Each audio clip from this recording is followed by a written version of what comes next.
lebih MPK, MPKW seluruh Indonesia yang hadir untuk webinar dengan topik Grand Design, membangun jalur implementasi, kuduskan hati dan pikiran serta pakai perkataan Bu Vini sebagai narasumber untuk memberkati semua peserta sehingga dapat membangun jalur implementasi di wilayah dan sekolah masing-masing.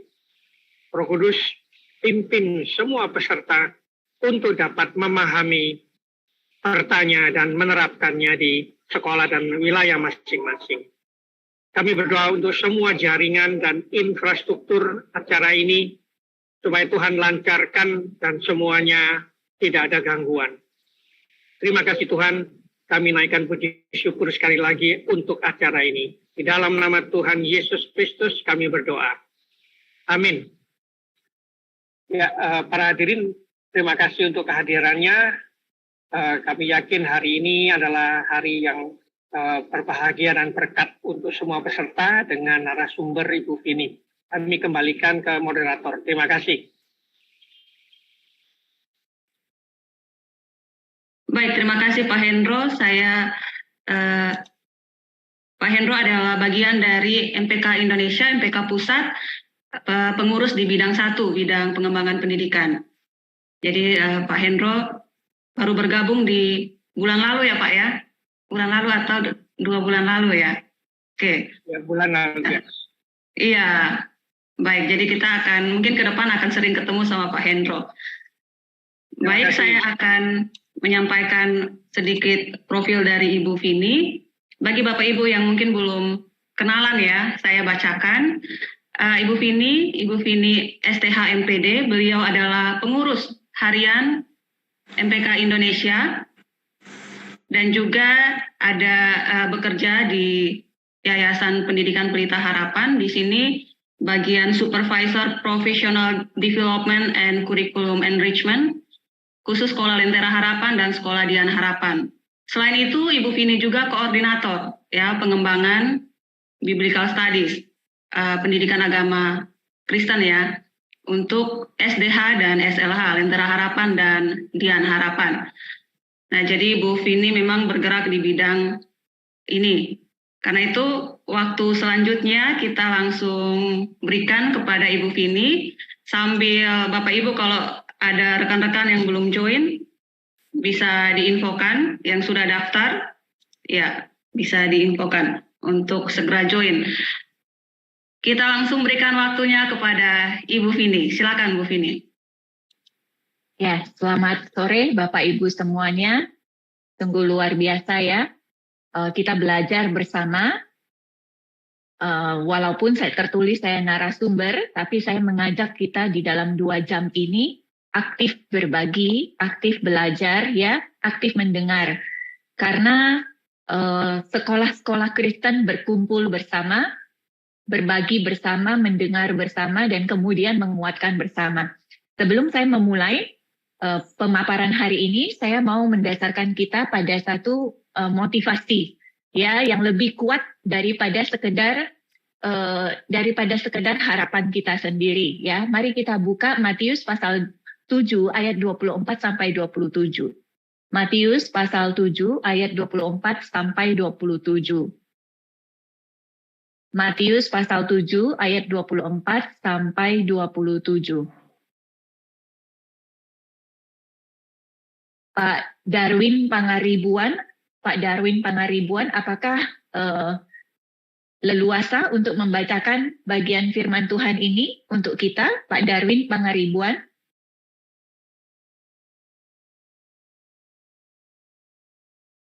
Oke, tidak memungkinkan ya, tidak apa-apa. Ya, apakah ada rekan kita, satu orang yang mau membacakan? Supaya kita bisa sedikit banyak ya, mendengar suara selain saya dan moderator. Silakan Pak. Dengan Bapak siapa? Pak Franky. Oke, dari mana Pak? Sekalian kita berkenalan ya. Saya dari Bandung. Dari Bandung. Oke Pak, silakan Pak. Matius pasal 7 ayat 24 sampai dengan ayat 27. 2 macam dasar, setiap orang yang mendengar perkataanku ini dan melakukannya, ia sama dengan orang yang bijaksana yang mendirikan rumahnya di atas batu. Kemudian turunlah hujan dan datanglah banjir, Lalu angin melanda rumah itu, tetapi rumah itu tidak rubuh, sebab didirikan di atas batu. Tetapi setiap orang yang mendengar perkataanku ini dan tidak melakukannya, ia sama dengan orang yang bodoh yang mendirikan rumahnya di atas pasir. Kemudian turunlah hujan dan datanglah banjir. Lalu angin melanda rumah itu, sehingga rubuhlah rumah itu dan hebatlah kerusakannya. Ya, terima kasih Pak Jeffrey. Ini diucapkan oleh Tuhan Yesus, ya. Pada saat ini ada satu kata yang sangat tren ya, yaitu sustainability ya, sustainability, keberlangsungan ya, keberlangsungan. Apalagi sejak pandemi, semuanya banyak collapse atau mengalami penurunan, sehingga pada saat pemulihan ini kata keberlangsungan, keberlanjutan, sustainability itu menjadi tema besar, baik di dunia bisnis ataupun politik ataupun di sekolah. Tetapi waktu kita membaca 24, 25, 26, 27, Tuhan Yesus memberikan kita satu visi yang lebih besar dari apa arti kata sustainability, keberlangsungan itu. Sesuatu yang berlangsung, berlanjut, dan bertahan. Di sini kita melihat rumah yang didirikan di atas batu dengan rumah yang didirikan di atas pasir. Rumah yang didirikan di atas batu itu sustain. Dia bertahan, dia tidak rubuh, dia bertahan, dia sustain, dia berlanjut. Ya, Tuhan Yesus menyatakan bahwa seperti inilah bangunan, seperti inilah hasil kerja ketika didirikan di atas perkataan firman-Nya, mendengar dan melakukan firman-Nya. Bapak Ibu, hari ini ketika kita berbicara tentang jalur implementasi, secara khusus kita akan melihat dua hal, yaitu kurikulum dan juga pembudayaan sekolah. Saya pikir kita perlu memiliki wawasan yang luas dan jauh seperti ini, yang memberikan kita motivasi nanti daripada sekedar hanya apa yang memudahkan pekerjaanku. Kurikulum ini memberikan textbook atau buku teks seperti apa. Jadi ada dampak yang jauh lebih besar sekedar daripada kita menamatkan anak kita, ya, atau meluluskan anak kita. Ada dampak yang jauh lebih besar, yaitu kita membangun sesuatu yang sustain di dalam wawasan kerajaan Allah. Sesuatu yang Yesus sendiri melihat seperti inilah ciri. Sesuatu yang sustain, yang berlanjut, yang di dalam pekerjaan kerajaan Allah, itu yang dianggap berlanjut dan terus dan tidak roboh terhadap angin zaman ini. Nah, Bu Ruth Sri, boleh saya diberikan ini untuk screen sharing.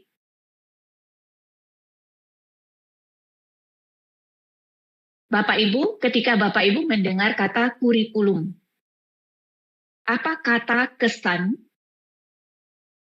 perasaan pertama yang muncul? Ketika Anda mendengar kata kurikulum, apa kata atau kesan pertama yang muncul? Silakan kita boleh ketikkan di chat ya, Bapak Ibu. Ketika mendengar kata kurikulum, apa kata atau kesan atau perasaan yang pertama kali? Ya. Panduan materi pembelajaran, metode, landasan, dasar, petunjuk, sistem panduan belajar, perubahan, dasar, kompleks, jalur atau lintasan ya. Manusia seperti apa yang ingin dibentuk, guide, pattern, sesuatu yang teratur dan direncanakan, dasar pembelajaran. Nah, ada yang mengatakan rumit, ya, panduan, materi pembelajaran untuk suatu periode tertentu yang sudah dirancang terstruktur, ya, panduan materi. Jadi sebenarnya, ya benar sekali, yang Bapak Ibu tulis di sini, memang itulah ya pengertian, elemen, aspek, ataupun definisi dari kurikulum ya. Jadi kurikulum itu luas dan banyak aspeknya. Ini saya supaya kita mengingat lagi ya perjalanan kita di dalam BBM ini. Jika Anda masih ingat di pertemuan pertama, Ibu Ivanova memaparkan tentang manajemen sekolah Kristen yang transformatif. Kemudian untuk mewujud nyatakan itu perlu fondasi, perlu apa? Sistem. Perlu jalur. Jadi ini alur ceritanya ya Bapak Ibu ya. Perlu fondasi yaitu apa? Filosofi, penyataan iman, visi misi, profil sekolah. Nah ini hal yang tidak terlihat. Tetapi inilah yang dimaksud oleh Matius di Matius pasal 7 ayat 24 sampai 27 itu sebagai dasar yang kokoh, ya, sebagai dasar di mana bangunan itu didirikan di atas tanah yang berbatu, ya, yang sulit untuk ditembus, tetapi ketika ditancapkan dasar, maka hanya fondasi seperti itu yang bisa menahan sebuah hasil kerja atau sebuah sekolah untuk sustain di mata kerajaan surga. Nah, fondasi itu penting sekali, filosofi, penyataan iman, visi misi, profil sekolah. Jadi itu bukan saja untuk pemanis di atas kertas atau untuk akreditasi, tidak, ya, karena itu menentukan sustain atau tidak, berlanjut atau tidak, berlangsung atau tidak. Sebuah sekolah itu menyatakan visi kerajaan Allah. Lalu setelah ada fondasi, untuk mewujud nyatakannya perlu sistem. Ada sistem pengelolaan, indikator pencapaian proses, manajemen mutu. Nah, ini sudah dibawakan oleh Bu Iva di minggu lalu. Dan perlu jalur hari ini yang akan kita bahas, ya. Jalur yaitu jalur implementasi, yaitu kurikulum dan pembudayaan sekolah. Nah, pertama kita akan fokus kepada kurikulum terlebih dahulu, ya. Benar sekali apa yang sudah Bapak Ibu tuliskan di chat, tidak ada yang salah. Nah, jika Bapak Ibu ingat, kita bersama-sama di dalam webinar yang lain mendalami, ya, MPK membuat buku 3 seri standar sekolah Kristen Indonesia, dan di dalam standar 5 tentang kurikulum, definisi kurikulum itu jalur khusus menuju tujuan akhir. Sebentar ya, Bu Rutri boleh tolong off-kan dulu? Mute. Mana. Jaraknya banyak.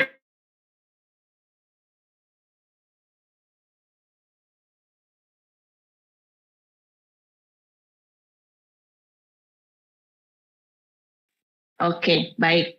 Nah, dan di dalam Undang-Undang Nomor 20 Tahun 2003 tentang Sistem Pendidikan Nasional, kurikulum digambarkan didefinisikan sebagai perangkat. Tapi bukan saja perangkat, ya, tapi pengalaman, ya. Perangkat rencana, pengaturan mengenai tujuan, isi, bahan pelajaran, ya, serta cara yang digunakan sebagai pedoman. Tapi bukan perangkat rencana dan pengaturan saja, tetapi juga pengalaman yang timbul dari diimplementasikannya seperangkat rencana dan pengaturan itu pun kurikulum, perangkat dan pengalaman. Nah, kurikulum bukan saja tentang pertama mandated kurikulum, ya, atau expected kurikulum yang dimandatkan, yang disetujui untuk digunakan. Jadi ini kurikulum yang jelas, eksplisit, resmi, terencana atau tertulis yang ditentukan oleh pemerintah atau otoritas pendidikan. Nah, inilah saya pikir di sini mungkin kita bisa saling berkenalan juga. Apa kurikulum yang digunakan di sekolah Anda? Boleh kita beri interaksi di chat, Bapak Ibu? Asumsi kami sebagian besar memakai kurikulum nasional, ya, tetapi kemungkinan saja ada beberapa sekolah yang memakai kurikulum yang dimodifikasi atau bahkan kurikulum lain. Silakan. Ya, di sini saya melihat ada Cambridge kurikulum, K13 kan Kurmer, ya, ada bahkan IB dan Cambridge, ya. Baik, di sini kita berkenalan lebih dalam, ya. Ternyata kita begitu majemuk, ya, Bapak Ibu, ya. Bu Jamin Tanhidi, di sini tertulis KKNI, ya, KKNI. Bu Jamin Tanhidi, apakah leluasa untuk Pak Jamin, maaf, leluasa untuk menjelaskan secara singkat?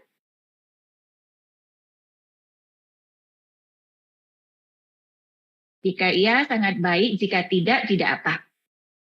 Kita tunggu sebentar, ya, sambil rekan-rekan kita juga menuliskan, ya. Ada Pearson kurikulum dari Bapak Depri Setiawan, modifikasi tambah industri. Wah, menarik sekali ini, ya. Nah, ada IB dan Kurmer dari Bu Ruth Patibang. nasional, IKM, Mentos ini. Nah, Pak Dobi Setiawan, apakah Pak Dobi Setiawan leluasa untuk bisa menjelaskan?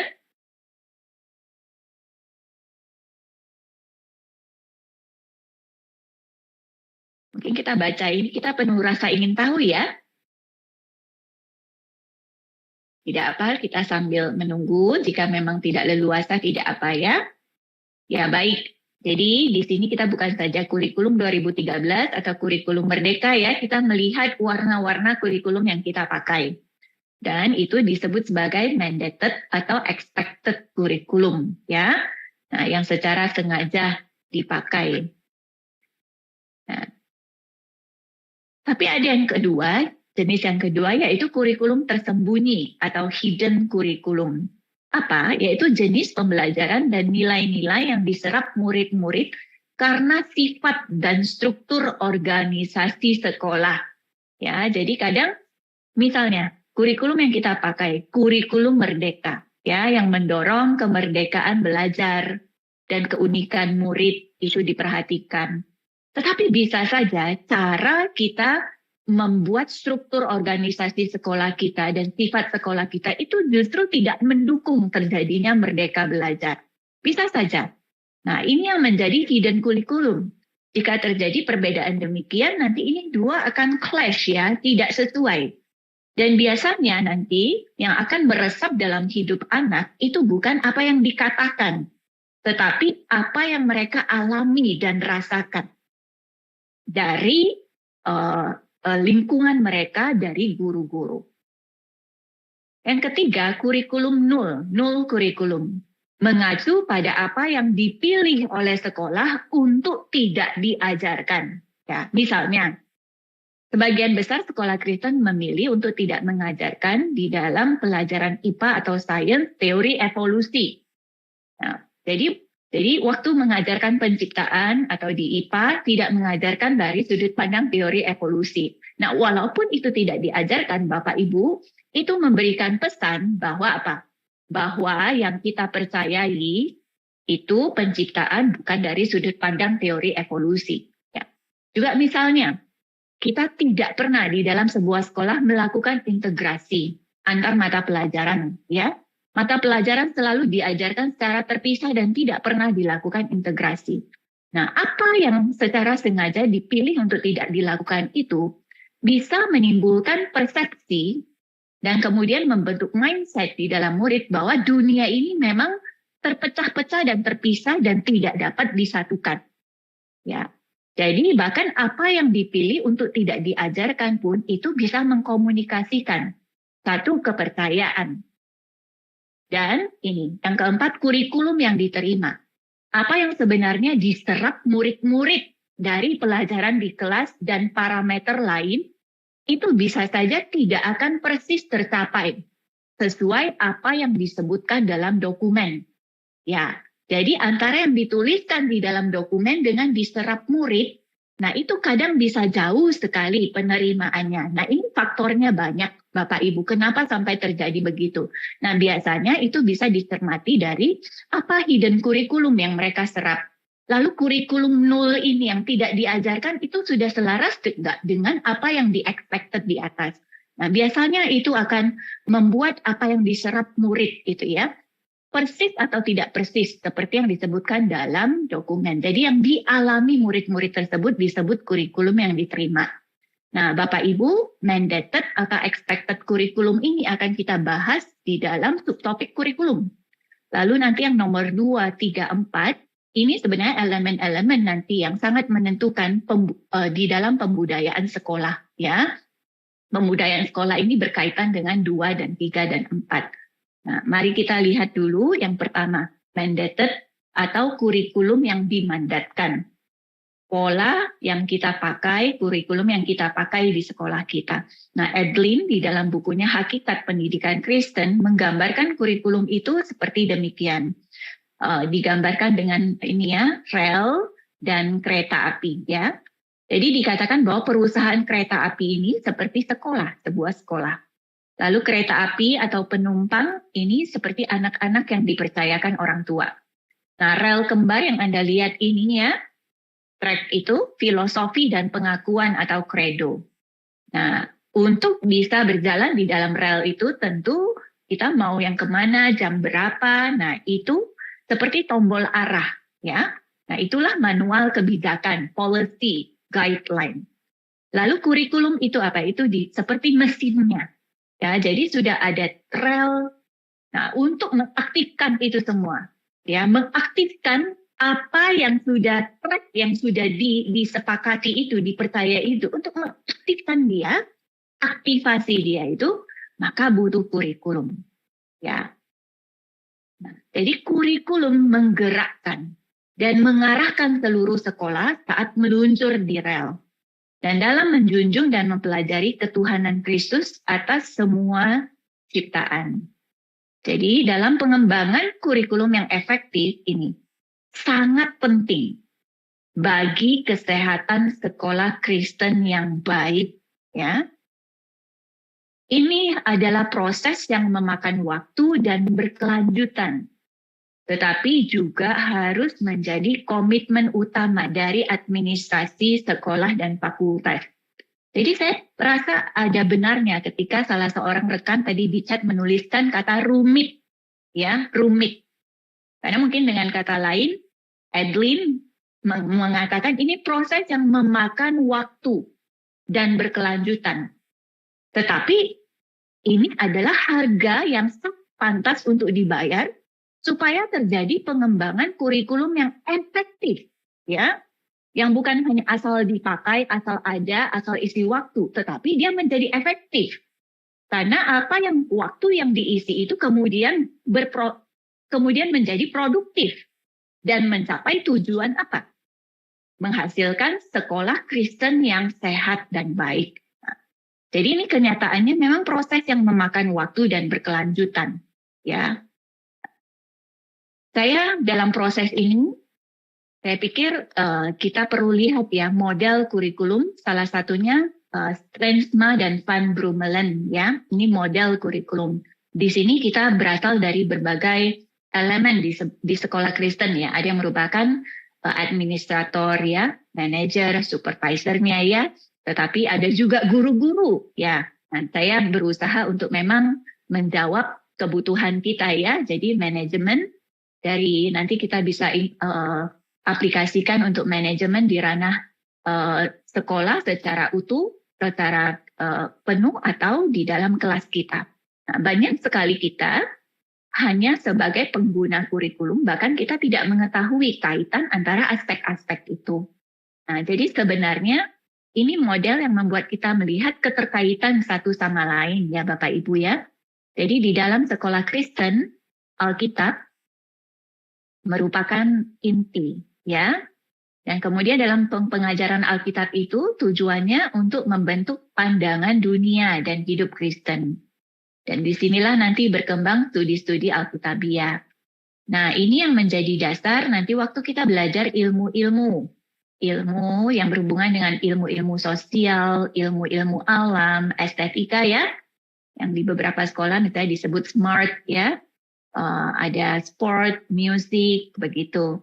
Nah, baru kemudian di sini akan terbentuk keterampilan-keterampilan, ya, keterampilan kerajinan tangan dan seni, keterampilan gerakan fisik, keterampilan penyelidikan. Nah, di sini nanti ilmu pengetahuan, keterampilan komputasional, keterampilan berbahasa. Di sini ada membaca, retorik, mengeja, menulis, keterampilan komunikasi lisan. Nah, ini salah satu model kurikulum. Lalu dalam diagram pengembangan kurikulum, saya pikir kita pun perlu tahu jika kita mau menjadi pengguna kurikulum yang dimandatkan, tetapi yang bisa menggunakannya secara efektif untuk sekolah Kristen. Nah, waktu saya membawakan sesi pertama saya di Grand Design pertama, banyak dari peserta yang menghubungi saya, Bu, bagaimana ya, seperti yang Ibu katakan, mengiluminasi kurikulum merdeka atau mengiluminasi sebuah kurikulum dari sudut pandang kekristenan supaya kita bisa memodifikasinya dengan baik. Nah, itu proses yang kompleks, tetapi juga sebenarnya bisa menjadi proses yang sederhana Ya, maksudnya proses yang tidak mungkin, proses yang mungkin. Asal kita memahami diagram ini, ya, sebuah kurikulum yang sehat pasti memiliki setidaknya 7 aspek ini, Bapak Ibu. Ya, nah ini sudah dilihat dari sudut pandang Kristen ya. Nah, setiap kurikulum yang sehat pasti ada apa? Ini pasti ada filosofi. Maksudnya suatu kurikulum yang jelas ya, yang jelas dia punya landasan dasarnya apa? Filosofi. Jadi tidak pernah netral ya. Kurikulum nasional ketika kita mengkajinya dari naskah akademik dijelaskan bahwa kurikulum merdeka itu filosofinya adalah filosofi merdeka belajar yang sangat diwarnai oleh pandangan dari Bapak Ki Hajar Dewantara. Nah, kemudian dari filosofi ini maka kurikulum itu memiliki definisinya sendiri, misalnya tentang kebenaran itu apa. Jadi ada kurikulum yang dia memahami kebenaran itu direkonstruksi sendiri oleh manusia. Tetapi yang teistik biasanya mengakui bahwa itu bersumber dari kitab suci yang dipakai. Nah, seperti itu. Nah, di sini nanti akan menimbulkan perbedaan-perbedaan dengan kurikulum lain. Demikian. Lalu, bagaimana cara memandang murid? Ya, karena sasarannya adalah siswa, manusia. Ya.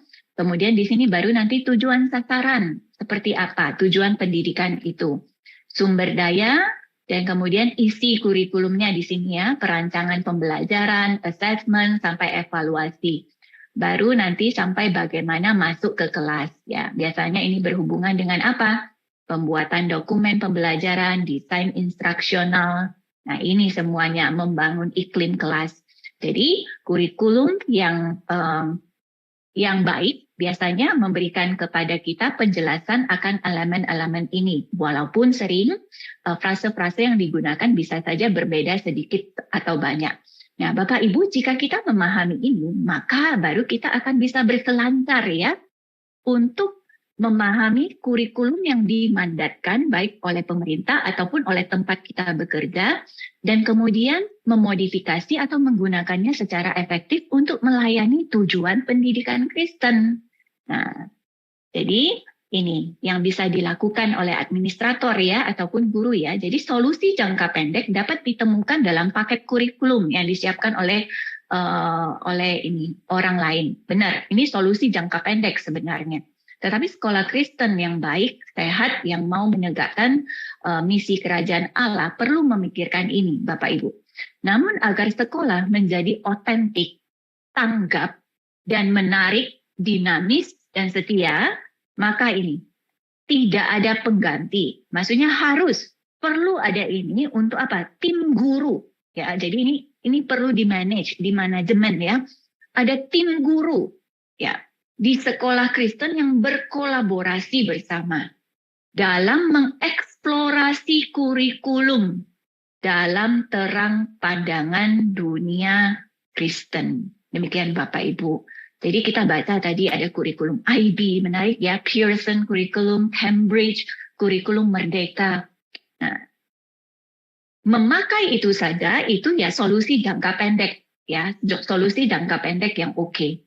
Tetapi jika untuk menjadi otentik sesuai visi misi kita ya, menarik, dinamis, nah itu perlu tuh ada satu tim berkolaborasi melihat kurikulum yang dimandatkan ini eksplorasi dan kemudian bagaimana memakainya dalam terang pandangan dunia Kristen. Nah, saya berikan ini ya secara sederhana pengedawantahannya. Bapak Ibu di sini saya pakai kurikulum Merdeka. Ya, prinsip-prinsip ini nanti Bapak Ibu bisa pakai di dalam Bapak Ibu mengiluminasi atau menerangi, memodifikasi kurikulum yang dimandatkan, ya, yang Anda pakai. Jadi cara berpikirnya ini, Bapak Ibu, ya. Perspektif all truth is God's truth ini harus menjadi acuan, yaitu apa? Semua kebenaran itu sebenarnya adalah kebenaran Allah, ya, Bapak Ibu. Bahkan yang ditemukan di luar kekristenan. Jika dia memang sesuatu yang benar, tidak berlawanan dengan nilai moralitas, ya, estetika, aksiologi, maka itulah kebenaran Allah. Kita mengenalnya sebagai wahyu umum, ya Bapak Ibu. Jadi ada wahyu umum, wahyu khusus. wahyu umum itu di dalam alam ciptaannya, ya. Nah, makanya operasionalnya sekolah Kristen itu sebenarnya memahami wahyu umum ini, ya, alam ciptaan Allah dari wahyu khusus, dari kehendak Allah, ya, dari kehendak Allah yang menebus manusia di dalam Kristus. Jadi all truth, if it be truth indeed, is God's truth, no matter where it is found. Jadi kebenaran itu, jika memang dia kebenaran, maka itu adalah kebenaran Allah, tidak peduli dia ditemukan di mana, bahkan di luar gereja atau di luar kurikulum yang namanya kurikulum dibuat orang Kristen. Jadi di dalam kurikulum Merdeka pun ada wahyu umum, ada kebenaran umum. Jadi kita tidak serta-merta, ya Bu, wah Pak, Bu, wah ini bukan dibuat oleh orang Kristen, maka kita antipati. Tidak. Di dalam kurikulum ini, di dalam kurikulum Cambridge, IB, Pearson, ya, yang dibuat oleh pendidik-pendidik yang berusaha mengamati secara objektif, ya, pendidikan, bagaimana mencapai sasaran murid. Nah, ini adalah kebenaran. Ada kebenaran umum di dalamnya. Nah, ini yang kita perlu pahami. Nah, supaya apa? Oleh karena itu, dalam respon terhadap mandated kurikulum, nah ini sorry saya masih tulis STH SLH ya, tapi seharusnya diganti menjadi sekolah Kristen, ya. Sekolah Kristen perlu apa? Menolak gagasan dualistik, bahwa pemahaman berbasis iman Kristen tentang dunia, atau sering disebut sebagai pandangan dunia Kristen, itu duduk di luar, atau di samping, atau terpisah dari kurikulum sekuler, atau sebaliknya kurikulum berada di luar urusan kerajaan Allah. Nah, menolak gagasan ini, ya, bahwa dua itu tidak bisa disatukan. Tidak, kita menolak gagasan itu. Tetapi kita merangkul gagasan ini, bahwa seluruh kebenaran adalah kebenaran Allah, di mana wahyu umum yang nanti ditemukan dalam kurikulum-kurikulum yang bukan dibuat oleh pendidik Kristen ini pun merupakan kebenaran Allah. Dengan wahyu khusus secara kulminatif menyatakan maksud tujuan Allah secara utuh dalam penciptaan dan penebusan. Bapak Ibu nanti saya tunjukkan ya di detail ya. Ini. Jadi proses mengiluminasi mandated kurikulum atau kurikulum yang dimandatkan itu, pertama kita berusaha menemukan keselarasan wahyu umum ini antara kurikulum yang dimandatkan ini dengan pendidikan Kristen yang kita percayai. Lalu kita menemukan ketidakselarasan di mana ada pertentangan. Nah, itu seperti kritik ya. Pertama kita celebrate dulu. Pasti ada yang bisa di-celebrate atau dirayakan. Ya, ada yang beririsan. Tetapi kita perlu gali juga, apakah ada ketidakselarasan dengan kebenaran Kristen? Nah, itu kita perlu temukan. Itu yang nanti kita kritik. Ya, tapi kritik di sini jauhkan dari pikiran kita kritik yang hanya ini salah, ini tidak benar. Tidak ya, tapi kita gali benar-benar ya. Lalu menemukan wahyu khusus yang perlu menjadi tujuan ultimat dalam implementasi kurikulum yang dimandatkan ini. Ya, jadi nanti terjadi modifikasi otentik yang sangat bercirikan kita. Nah, ini yang kita boleh namakan sebagai construct. Jadi 3C ya, celebrate, critique, construct, Bapak Ibu. Nah, kita coba lihat seperti ini. Kira-kira jika dicoba dilakukan di dalam kurikulum nasional, kurikulum Merdeka ya. Nah, kurikulum Merdeka berdasarkan kajian naskah akademik, berdasarkan naskah akademiknya, memiliki aspek-aspek ini. Nah, ini yang tadi kita bisa lihat kurang lebih sama dengan diagram ya, tadi diagram pengembangan kurikulum tersebut ya, yang kita lihat dari Edlinda. Ada filosofi pendidikan, nah ini dasarnya kan. Lalu kemudian ini manusianya standar lulusan seperti apa. Kemudian masuk ke isi kurikulum, standar dan capaian pembelajaran, prinsip perancangan dan pembelajaran, prinsip asesmen penilaian, struktur kurikulum, evaluasi kurikulum. Nah, dokumen dari kurikulum Merdeka atau kurikulum apapun yang kita pakai, kita baca, kemudian kita juga pahami kurikulum, pahami ya visi misi dan dokumen dasar kita, lalu kita coba kaji. Dari dokumen dasar kita, kita lihat ada keselarasan apa, ada irisan apa, yang memang sama kita. Nah, itulah yang dirayakan, di-celebrate. Ya. Jadi juga ada sisi positif ya, sisi antusias di dalam kita menyambut sebuah kurikulum baru ya, Bapak Ibu ya. Nah, kita harus menerima kenyataan ya bahwa kurikulum itu sering tidak statis ya. Antara memang ada faktor politik juga mempengaruhinya atau apa. Tapi di sini saya katakan dengan cara berpikir demikian, kita tidak selalu skeptik atau pesimis ya terhadap satu perubahan kurikulum jika kita bisa melakukan ini. Karena di dalamnya ada wahyu umum yang kita bisa celebrate atau rayakan. Nah, tapi kita juga perlu jeli.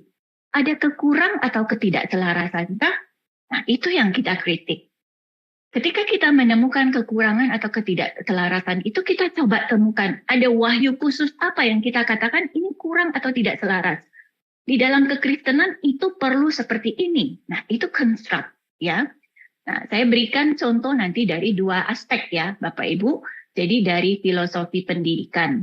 Ya, coba kita lihat. Nah, filosofi pendidikan dari kurikulum Merdeka adalah filosofi Merdeka Belajar ya, dari yang sangat diwarnai pemikiran Pak Ki Hajar Dewantara. Jadi sebenarnya ini sejalan ya, sejalan dengan kita melihat manusia itu juga diberikan free will. Ada bagian kemerdekaan, diberi kemerdekaan oleh Tuhan. Dan manusia itu adalah imago Dei, segambar dan serupa dengan Tuhan ya, yang memiliki kreativitas menciptakan. Jadi manusia memiliki kemampuan dan seharusnya diberdayakan sebagai pembelajar sepanjang hayat yang dapat menentukan pilihan pembelajarannya. Jadi Bapak Ibu di sini kita bersukacita ya untuk kurikulum ini karena kita menemukan kesamaannya ya dengan pandangan kita. Tapi ketika kita berusaha melihat apa yang kurang selaras atau perlu pemahaman dari wahyu khusus kita melihat tujuan tertinggi dari pendidikan Kristen itu kita manusia berdosa. Jadi kemerdekaan terbesar bukan saja kemerdekaan karena mendapatkan pendidikan. Tidak. Itu adalah kemerdekaan yang umum. Tetapi ada satu kemerdekaan yang sangat esensial, yaitu kemerdekaan dari dosa oleh penebusan Kristus. Hidup yang merdeka adalah hidup yang tunduk pada Kristus secara bebas. Nah, sehingga konstruknya apa? Kita perlu menjadi satu aksi yang nanti menolong guru-guru kita dalam mengimplementasikan kurikulum Merdeka itu tetap tajam untuk pendidikan Kristen. Yaitu apa? Menegaskan kemerdekaan belajar dan pemilihan yang dibatasi oleh prinsip-prinsip kebenaran. Ya, jadi sembari ya kita mendorong mereka untuk menjadi seorang pembelajar sepanjang hayat ya, memakai inquiry, fasilitator. Tapi kita tahu mereka itu orang berdosa yang memang perlu dibawa apa? Bahkan mengekang kemerdekaannya itu di dalam apa? Di dalam dia mengenal Tuhan. Ya, di dalam hukum-hukum Tuhan. Nah, jadi nanti dari sana bersama dengan tim guru-guru memikirkan di aspek-aspek mana kita dapat melakukan itu. Di topik pelajaran apa? Seperti apa assessment-nya? Ya, seperti apa modifikasinya. Jadi kita tetap melakukan kurikulum Merdeka, tetapi dengan satu penajaman dan otentisitas yang sangat berbeda.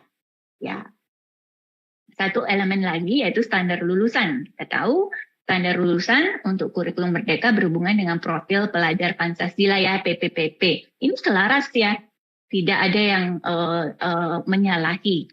Kita juga diarahkan untuk mengenal Tuhan dan juga untuk menjadi warga bangsa yang membela bangsanya. Kritik ini sebenarnya bukan bad ya, tapi good ini ya, good kewarganegaraan dunia bangsa Indonesia. Tetapi ini tidak cukup. Perlu ingat ini better atau bestnya yaitu selain kewarganegaraan dunia, murid kita dan kita juga memiliki kewarganegaraan surga atau sebagai anak Allah. Jadi waktu kita bergerak dengan proyek untuk memenuhi PPP ini, profil pelajar Pancasila, ya kadang karena ini sudah bagus, sudah good, kita itu tidak tajam lagi mengejar yang memang best itu.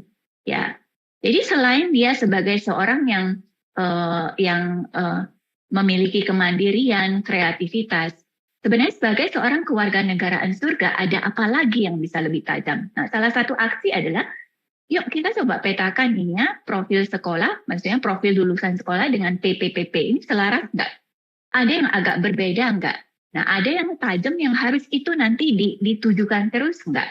Begitu. Misalnya, kita ingin mereka menjadi anak yang bisa bersakti di keluarganya. Karena ini adalah misalnya sekolah Kristen yang berada di kantong Kristen, yang keluarga-keluarga itu mengalami degradasi moral. Nah, tapi justru anak-anak ini, kita melihat anak-anak kita dalam konteks di kota yang demikian di kantong Kristen, tapi mengalami degradasi di dalam keluarga. Harapan di anak-anak yang bertobat inilah untuk mereka bisa menjadi saksi. Bukan di lingkungannya saja dulu, tapi di keluarganya. Nah, seperti itu Bapak Ibu yang bisa dilakukan ya di dalam konteks tadi apa? Manajemen sekolah Kristen untuk transformasi. Ya, jalur implementasinya adalah kurikulum, tetapi itu sangat short sangat jangka pendek ya, sangat tujuan jangka pendek jika hanya memakai kurikulum yang dimandatkan itu saja, tetapi tidak dimodifikasi, diolah sesuai dengan keunikan ciri Kristen kita. Nah, inilah yang disebut tadi sebagai pengembangan kurikulum yang efektif, Bapak Ibu. Inilah namanya pengembangan kurikulum efektif. Nah, ini untuk tim ya.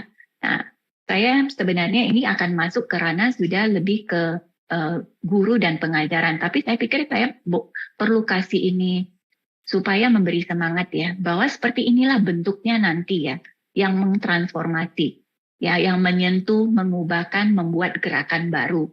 Jadi bukan hanya belajar dan kemudian di atas kertas menguap di dalam informasi dan diujiankan, tidak. Jika tadi proses tadi sudah dilakukan, maka selanjutnya mereka akan mengembangkan apa?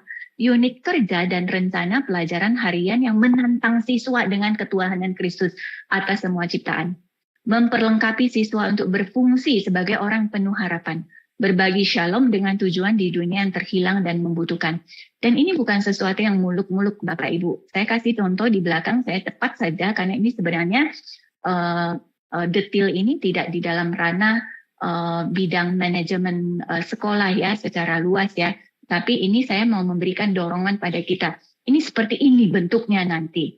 Apa yang rumit, kompleks yang dikerjakan oleh administrator sekolah bersama dengan tim guru, seperti ini seharusnya nanti dirasakan murid. Nah, contohnya, ini saya tidak memakai contoh dari sekolah di Indonesia, tetapi dari salah satu sekolah di ini ya, Hope Academy ya. Nah, Bapak Ibu bisa search juga ini Teaching for Transformation. Ada websitenya, di sana banyak sekali contoh yang baik ya tentang ini turunan-turunan dari kurikulum yang efektif ya untuk mentransformasi. Jadi ini project ya, mengoptimalkan loker sekolah SMP. Kenapa saya pakai ini? Karena saya mau membawa kita melihat esensi ya. Nah, kita sering terkunci di nama kurikulum, lalu label yang dipakai, frase, lalu berganti kurikulum, kita bingung karena kata-katanya berubah. Tidak, tapi sebenarnya itu esensinya sama semua. Kita tinggal menyamakan dan kemudian memahami begitu ya. Nah, contohnya saya mau kasih lihat ini ya. Harapan mendalam yang dibuat oleh guru tersebut di kurikulum yang sudah dimodif itu ya, dia menuliskan demikian.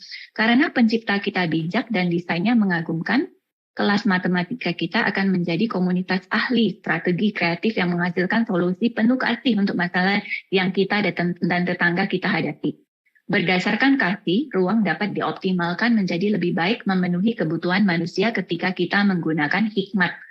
Nah, ini kalau dibaca-baca kayak CT ya, capaian pembelajaran ya. Karena capaian pembelajaran kita juga merupakan narasi yang sebenarnya di dalamnya merupakan gabungan dari tujuan-tujuan pembelajaran yang lebih bersifat kompetensi ya, jadi bukan bersifat bersifat standar lagi, tapi bersifat kompetensi ya. Lalu untuk memenuhi ini tujuan pengajarannya. Jadi ini bisa seperti TP-nya Bapak Ibu. Jadi ini pembelajaran, ini poin-poin kompetensi apa ya, tujuan pembelajaran seperti apa. Ini menemukan luas segitiga sama sisi, menggunakan rasio, tingkat penalaran, ini berhubungan dengan matematika ya, menafsirkan dan menghitung hasil bagi pecahan, membagi multi digit dengan lancar angka menggunakan algoritma. Nah, tetapi sang guru ingin rindu ya, apa yang dari mandated kurikulum ini, dari kurikulum yang dimandatkan kepada dia, bagaimana ini ya digunakan untuk membangun kerajaan Allah. Jadi dia menghayati pembelajarannya ini dari apa? Creation, penciptaan, kejatuhan, lalu penebusan Tuhan seperti apa, lalu nanti pengharapan kepada Tuhan seperti apa. Nah, berhubungan dengan space atau ruang ini ya, space atau ruang ini. Saya tidak bacakan lagi, Bapak-Ibu, nanti bahan akan diberikan kepada Bapak-Ibu. Bapak-Ibu bisa menelaahnya lebih dalam dan mungkin bersama dengan tim ya. Nah, atas dasar ini, maka inilah, ini yang saya rasa sama, ini sebenarnya di dalam Kurmer ini apanya? ATP-nya, gitu ya. Jadi ini alurnya nanti selama beberapa minggu yang mereka punya apa, gitu. Nah, dia buat ini. Nah, jadi dari kasih kepada sekolah kita, dia katakan ya, kita menyasarkan untuk apa? Menjawab masalah spasial atau ruang dengan yang berkaitan dengan apa? Loker murid SMP. Kemudian untuk bisa memenuhi apa? Memenuhi kebutuhan masa depan murid yang lebih baik. Wah, ini sangat bersifat transformasional ya Bapak Ibu, tetapi tidak mengada-ada. Ini memang menggunakan mandated kurikulum yang ada. Begitu ya. Dia menggunakan mandated kurikulum yang ada. Demikian. Nah ini proyek yang mereka lakukan. Ya. Nah, ini. Jadi murid mencari bagaimana ya menggunakan kemampuan kreatif yang Tuhan sudah berikan ke mereka untuk mendesain loker. Ya, sehingga apa? Menjawab permasalahan khusus yang mereka identifikasi. Nah, lalu kemudian murid dengan ilmu yang mereka sudah ada waktu belajar matematika itu akan membuat basic design yang kemudian berlanjut. Kemudian bagaimana menjawab masalah itu loker. Nah, seperti ini. Ya. Lalu ini ATP-nya mulai dengan apa? Lalu apa? Begini ya. Lalu kemudian ini mereka kan sudah belajar ini hitung-hitungannya. Sudah tahu masalahnya. Nah, bagaimana ini desain beneran loker? Ya, loker yang menjawab permasalahan. Nah, ini perjalanan mereka. Ini worksheet-nya. Ya. Nah, benar. Jadi ini transformatif sekali dan tidak mengada-ada menggunakan kurikulum yang dimandatkan. Ya, tetapi diadopsi, dimodifikasi, dan menurut saya cukup sederhana ya ini ya, tidak mengubah hal mendasar, tetapi benar-benar diiluminasi. Sesuai tadi yang saya katakan, celebrate apa yang bisa dirayakan, apa yang bisa diubah, dan apa yang bisa dikonstruk, dibuat lebih tajam menyatakan visi Kristen kita. Begitu. Nah, ini proses anak-anaknya. Seperti ini, Bapak Ibu. Nah, mungkin saya pikir sebelum saya masuk ke bagian pembudayaan sekolah, jika sudah ada pertanyaan, Bu Ruth Sri, saya berhenti sampai di sini dulu ya. Nah, sekitar 20 menit bertanya jawab. Nah, nanti saya akan memberikan bagian penutup ya, bahwa untuk memang kurikulum ini yang tadi mandated kurikulum, ini kan nomor 1 tadi ya, tapi ada yang 2, 3, 4 itu ya, semua selaras ini gimana ya. Nah, ini perlu usaha intensional pembudayaan sekolah. Bagaimana membangun budaya sekolah yang menunjang tercapainya kurikulum yang kita pakai ya. Nah, saya berhenti sampai di sini dulu, Ibu Rutri dan rekan-rekan. Baik, terima kasih Bu Vini. Oke. Ya, Bapak Ibu kalau ada pertanyaan bisa di kolom chat atau raise hand dulu, lalu saya kasih kesempatan ya. Sebelumnya saya bacakan yang, kita ke Pak Fernandus dulu, baru saya bacakan beberapa pertanyaan yang sudah masuk ke moderator dan juga kolom chat yang untuk everyone. Saya berikan kesempatan kepada Pak Ferdinand C. Hukubun ya, silakan Pak. Terima kasih para moderator yang telah memberikan kesempatan dan juga narasumber yang telah memberikan edukasi untuk kami. Saya Pak Ferdinand Cekubun dari Papua, Timika, Papua Tengah. Dari penjelasan dan pemaparan dari narasumber tadi, saya ingin bertanya, kira-kira narasi yang tadi disampaikan untuk kurikulum Merdeka Belajar ini, bagaimana kalau kita bisa combine dia dengan konteks sosial antropologi masyarakat, khususnya di daerah Papua.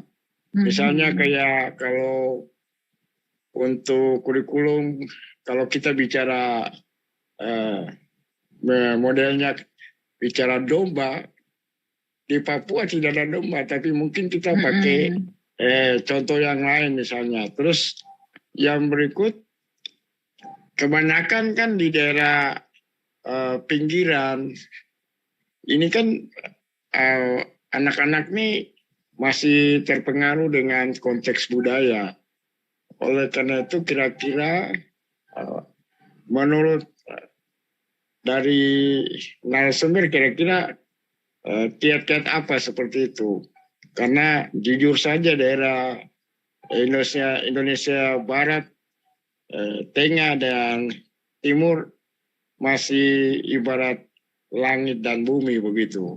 Ya. Karena ketika anak-anak dari Indonesia Timur harus pindah studi ke daerah Barat, maka perlu ekstra belajar, kalau tidak tertinggal di landasan. Yang lain terbang, yang lain masih tertinggal di landasan. Mohon edukasinya untuk informasi juga untuk kita. Terima kasih narasumber, moderator, terima kasih atas waktu yang diberi. Selamat sore, selamat ini semua jalan petang di Papua, di sana masih siang ke sore. Terima kasih, Tuhan berkati. Terima kasih Pak Ferdinand ya. Pertanyaan yang sangat baik ya. Saya pikir Bapak bisa berbagi lebih banyak ya dari saya yang bisa bagikan ya. Dan rekan-rekan lain jika memiliki pemikiran atau pengalaman juga bisa chat di sini ya. Kita aktif ya Bapak Ibu, kita memakai segala fitur memang untuk berkomunikasi dan berinteraksi. Jadi sumbernya tidak di saya saja. Pak, saya memberikan ini semangat ya Pak, bahwa anak-anak Papua meski sepertinya sumber daya belajar sepertinya ya tidak sebanyak dari yang di kota, tapi saya pikir ketika mereka diajarkan untuk belajar dalam dan menggunakan keterampilan seperti tadi ya dengan jelas, maka walaupun kontennya terlihat tidak sewah ya, dan juga pendamping pembelajarannya itu ya, alat-alatnya tidak terlihat sewah sepertinya yang dipunyai di kota, tetapi mereka bisa dididik untuk menghasilkan cara berpikir yang dalam, besar, dan luas. Nah, salah satunya dengan yang tadi yang saya sampaikan tadi. Nah, sebenarnya munculnya, ini untuk guru ya, munculnya tugas atau assessment matematika yang seperti itu untuk tujuan pengajaran matematika yang biasanya kita lihat tuh ini kaku ya, seperti inilah ya ujian kelas tertulis ya, tidak. Tetapi itu ketika dilihat apa ya konteks kebutuhan mereka, keunikan anak-anak ini, ilmu ini nanti dipakai untuk apa ya di mereka. Nah, di sanalah kuncinya. Nanti membuat ilmu itu kontekstual untuk anak-anak di Papua. Ya, jadi mungkin di kota itu ilmu pengukuran ruang atau apa itu untuk membuat loker. Tapi mungkin di mereka misalnya kandang ayam, kandang babi, gitu ya, yang memang menggunakan pengukuran yang baik, dan itu nanti bisa membuat bapak ibunya senang ya. Nah seperti itu Pak, tetapi menggunakan ilmu yang sama, menggunakan kompetensi yang sama. Nah itu yang di dalam kurikulum Merdeka cukup diberikan ruang ya. Jadi itu salah satu aspek definisi dari kata merdeka ini. Ya, bukan saja keunikan siswa, tapi juga keunikan konteks mereka. Jadi tadi butir-butir tujuan pengajaran ini di Papua, di Medan, nanti bentuk asesmennya. Ya, bentuk asesmen yang mentransformasi itu beraneka ragam. Di sana nanti aspek transformasinya. Karena kalau yang membuat loker untuk di Papua itu tidak berguna. Gitu ya, kalaupun dipaksakan itu hanya untuk wah-wahan saja ya, untuk seperti ya kita niru yang kita lihat dari website di Amerika, tetapi tidak memiliki daya transformasi untuk konteks Papua. Jadi ilmu itu bisa untuk membuat kandang atau untuk membuat ini alat ini tidur ini yang goyang adiknya begitu ya, dengan menggunakan ilmu tersebut. Demikian Pak Ferdinand. Ibu moderator, satu lagi, mohon maaf narasumber, satu lagi Ibu. Ini kan persoalan tantangan pendidikan di daerah Papua ini, kurikulum berbasis kompetensi belum lewat lagi, belum diterapkan baik, sudah merdeka belajar. Padahal KTSP juga, KTSP-nya belum 100% bisa dibuat karena daerah kota, pinggiran, dan pesisir, dan gunung, ini jangkauan pendidikan agak jauh sekali. Lalu belum jalan baik, semua itu sudah kembali ke merdeka belajar. Kira-kira menurut narasumber, apa yang harus kita buat supaya menjawab kurikulum KTSP, kurikulum K2023, terus sekarang merdeka belajar. Mohon terima kasih Bu. Mohon ya, maaf Pak. narasumber, saya banyak bertanya nih.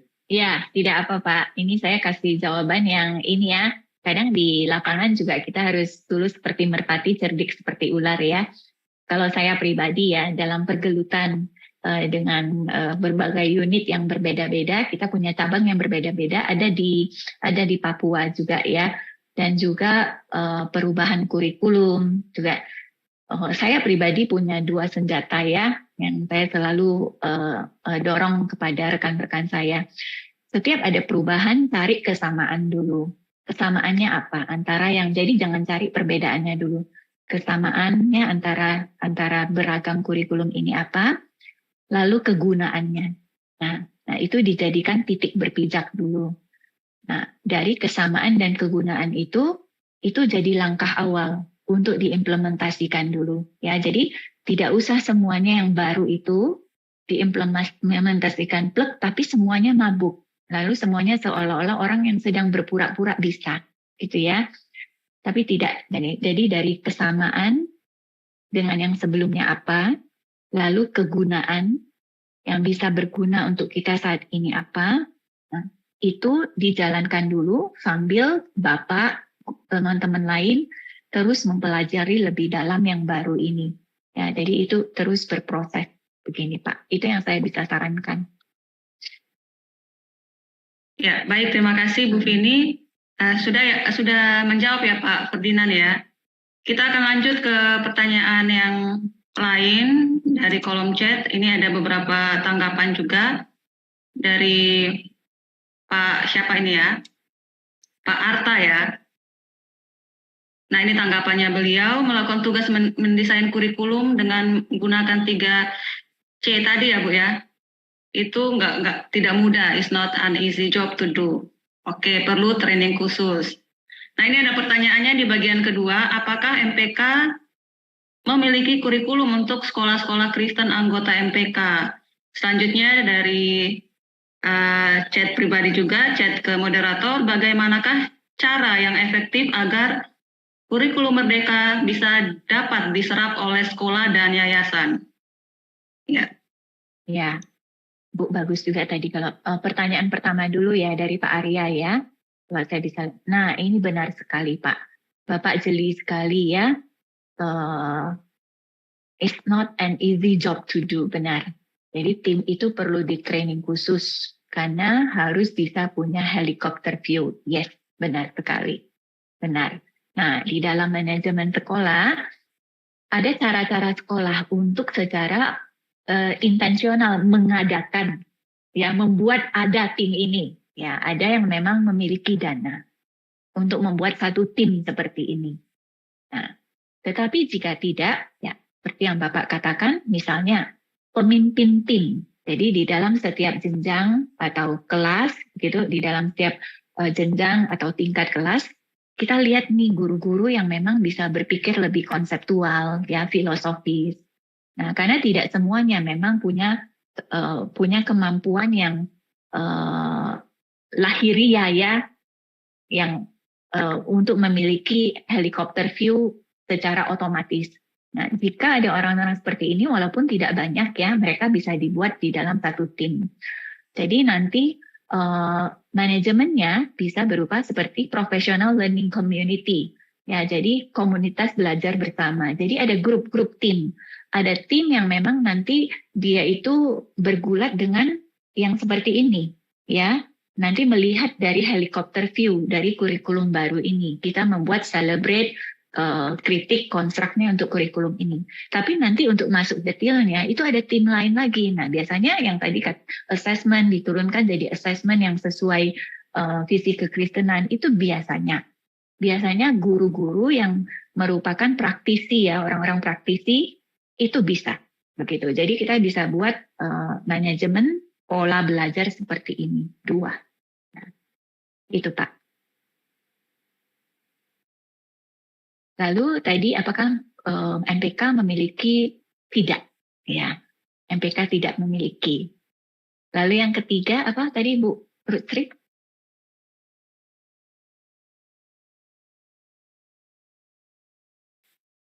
Bagaimana cara yang efektif agar kurmer dapat diserap oleh sekolah dan yayasan? Mohon pencerahannya. Nah, saya ambil kata kunci serap, ya Bapak Ibu, serap. Gitu. Serap itu bisa baru terjadi kalau ada langkah ini, jadi bukan indoktrinasi, ya teman-teman, ya. Indoktrinasi ya dikasih, ya kamu langsung lakukan tanpa banyak berpikir. Penyerapan ini terjadi kalau ada proses berpikir, ada proses mengkritisi. Jadi sangat sehat jika sebuah sekolah, ya, misalnya ada satu turunan baru, ada waktu dulu, misalnya sebulan gitu, ya. Kita mulai dulu membaca naskah kajian akademik memakai 3C ini gitu. Tidak terlalu dalam atau apa, tetapi kita itu seperti mengunyah apa yang kita baca. Ya, naskah akademik nanti baru kita masuk ke ini isi kurikulumnya. Jadi berikan waktu sebelum menggunakannya, ya, sebelum berpikir tentang kreativitas, hal-hal detail. Nah, ada waktu yang cukup untuk mempelajarinya dulu. Ya, ini kelihatan di awal sepertinya tidak efektif, Bapak Ibu. Tapi ini sebenarnya memberi waktu yang cukup supaya apa? Supaya di depan, nih misalnya kita sepertinya agak lambat, ya, 1 bulan ini tidak apa. 1 bulan ini sepertinya kita ini tidak berlari cepat, tapi kita sebenarnya sedang menggali dalam. Kita sebenarnya sedang menguatkan otot kaki kita gitu, ya. Sehingga nanti kalau mau lari panjang untuk kurikulum baru ini, kita lari dengan otot yang sudah sudah lebih kuat. Ada orang yang memilih langsung lari cepat dulu. Jadi pengertiannya, penggaliannya dia sendiri belum memiliki, belum melakukan 3C tadi, belum mengenal. Ya pokoknya di drop kita langsung lakukan, ada buku teks, ya ini kiri-kiri, kanan-kanan, nanti suruh berubah-berubah. Itu kelihatan cepat di awal, ya, sangat cepat tuh di awal, tapi nanti akan banyak terjungkal-jungkal, ya, di dalam proses berlari setelahnya. Jadi lebih bagus memulai bukan dengan cepat, tapi dengan kuat, supaya bisa maraton, ya, berlari dengan kuat sampai ke depan, seperti itu. Menurut saya itu yang efektif, ya. Ya, baik. Terima kasih Bu Vini. Kita mau kasih kesempatan dulu, ya, untuk Ibu. Di sini ada Ibu Anita. Sudah resen, Bu, ya. Boleh aktifkan kameranya, Bu, atau? Iya. Ibu mau bertanya, ya, Bu, ya. Ya, silakan Bu Anita. Ya, terima kasih moderator. Ya, selamat sore Bapak Ibu semua. Selamat sore Bu Vini. Saya mau menanyakan, kita tahu bahwa kurikulum Merdeka ini kan keluar karena adanya upaya untuk mengatasi learning loss atau pemulihan pembelajaran. Nah, yang saya mau tanyakan yang pertama adalah kalau kita bawa ke dalam perspektif sekolah Kristen gitu ya, sebenarnya pemulihan pembelajaran yang seperti apa yang diharapkan oleh sekolah Kristen? Itu yang pertama. Lalu yang kedua, kita tahu kalau sekolah Kristen ini kan punya yayasan gitu ya Bu. Dan tidak semua yayasan, saya memang tidak punya data ya, tapi setahu saya tidak semua yayasan yang punya interaksi yang kuat gitu dengan dinas, sehingga segala peraturan yang baru, salah satu contohnya kebijakan kurikulum, itu kan lebih mudah diserap, didapatkan oleh Bapak Ibu guru pendidik yang ada di lapangan. Sehingga ketika kurikulum merdeka ini ada pun, tidak menutup kemungkinan orang-orang yayasan mungkin sedikit lebih kurang memahami, kurang informasi karena tidak terjun langsung ke dalamnya, gitu ya, Ibu Vini. Nah, yang mau saya tanyakan adalah yang kedua, bagaimana sikap kita atau bagaimana paradigma kita sebagai orang yayasan yang mungkin secara struktur itu kita ada di atas gitu ya, untuk bisa menyikapi hal demikian sehingga Bapak Ibu guru kita di lapangan juga aware ataupun seperti tenang gitu ya, bahwa kami punya orang-orang yayasan yang memang mungkin bisa lebih mengerti, tapi kan ada perspektif pandangan lain gitu yang bahwa orang yayasan kan tidak terlibat langsung dan lain sebagainya, mungkin hanya teoritis saja, tapi di lapangan susah untuk dilakukan. Nah, bagaimana sikap kami yang ada di yayasan ini untuk menyikapi hal demikian? Ya, saya rasa sekian pertanyaan dari saya. Terima kasih. Saya kembalikan kepada moderator. Wah, Bu Anita, ini pertanyaan yang baik sekali ya. Pertama, pemulihan seperti apa? Ya, pemulihan yang utuh itu kita kenal dengan formasi spiritualitas, ya Bapak Ibu ya, formasi spiritualitas. Jadi formasi spiritualitas itu orang sering melihat spiritual itu berhubungan dengan inner dan sisi satu hati saja, tidak. Nah, itu yang sering salah kaprah di sekolah Kristen ya. Jadi kita misalnya mengajarkan Alkitab, lalu mengajarkan refleksi, perubahan hidup, tapi sampai di sana aja. Nah, hubungan dengan waktu subjek-subjek ya, disiplin-disiplin di kelas gitu, belajar PKN, belajar IPA, pemeliharaan alam, pengaturan hidup, identitas sebagai wanita, sebagai perempuan, sebagai pria, lalu bagaimana saya spend money di dalam ekonomi, belajar itu semua nggak ada koneksinya. Nah, itu yang kenapa tadi model kurikulum itu penting sekali. Nah, kalau mau disebut pemulihan yang utuh itu formasi spiritualitas. Jadi bukan saja di dalam hati ya, yaitu memang hubungan dengan Tuhan yang perlu dipulihkan, tetapi aspek-aspek lain yang kelihatan di luar ya, panggilannya, ini stewardship, penata layanan, di dalam hal penggunaan ekonominya dia, manajemen emosi, seperti itu ya. Nah, belajar, nah itu semua utuh. Nah, tetapi memang waktu pandemi, hal yang paling terkena itu adalah learning loss ini ya, learning loss. Nah, tetapi melakukannya juga saya pikir pada saat kita sedang menajamkan untuk memulihkan satu hal, kita perlu tetap melihat sisi yang lain. Nah, misalnya saya lihat juga perkembangannya sekarang sekolah-sekolah Kristen ya, untuk learning loss, untuk hal well-being, jadi banyak psikolog berbicara begitu ya. Psikolog ya, karena memang itu ranah-ranah yang human itu baik ya. Tetapi kita harus berpikir dari segi yang holistik juga ya. Nah, ketika kita mengundang psikolog, ketika kita memang mau melihat ke ini learning loss-nya akademik, nah bagaimana kita mengkaitkan dengan pertumbuhan yang lain supaya tidak nanti setelah 2-3 tahun itu terjadi loss yang lain lagi gitu ya. Loss yang lain ekstrim karena kita waktu melakukan ini terlalu tajam ke yang satu. Nah itu Bu. Mungkin buku yang bisa membantu ya Ibu bisa baca buku Diane Chandler ya. Nanti saya tulis di sini ya. Dia memberikan model formasi spiritualitas yang sangat cocok untuk sekolah Kristen. Ya, ada model formasi spiritualitas yang sangat tipikal untuk digunakan gereja. Tapi khusus yang memang di hasil dari pemikiran beliau, model yang buat itu memang sangat cocok untuk pendidikan Kristen. Jadi nanti kita bisa lihat ketika terjadi ketidakseimbangan di learning loss itu di ranah apa, ya terkaitnya ke apa gitu, seperti itu. Lalu yang kedua hubungan yayasan, nah ini Terima kasih pertanyaan ini ya Bu. Ini juga yang menjadi concern kami di MPK dan khususnya di bidang ini ya, manajemen sekolah. Maka selain daripada sesi-sesi webinar ini, kalau Bapak Ibu perhatikan ini sebenarnya ada 8 ya, ada 8 subtopik ya, 8 subtopik yang saling berhubungan, tapi kita buat lepasan supaya lebih ringan. Nah, tetapi khusus untuk yayasan ada modul belajar yang lengkap ya dan lebih serius, bahkan itu bisa dibilang sebagai seperti mini kuliah ya gitu ya.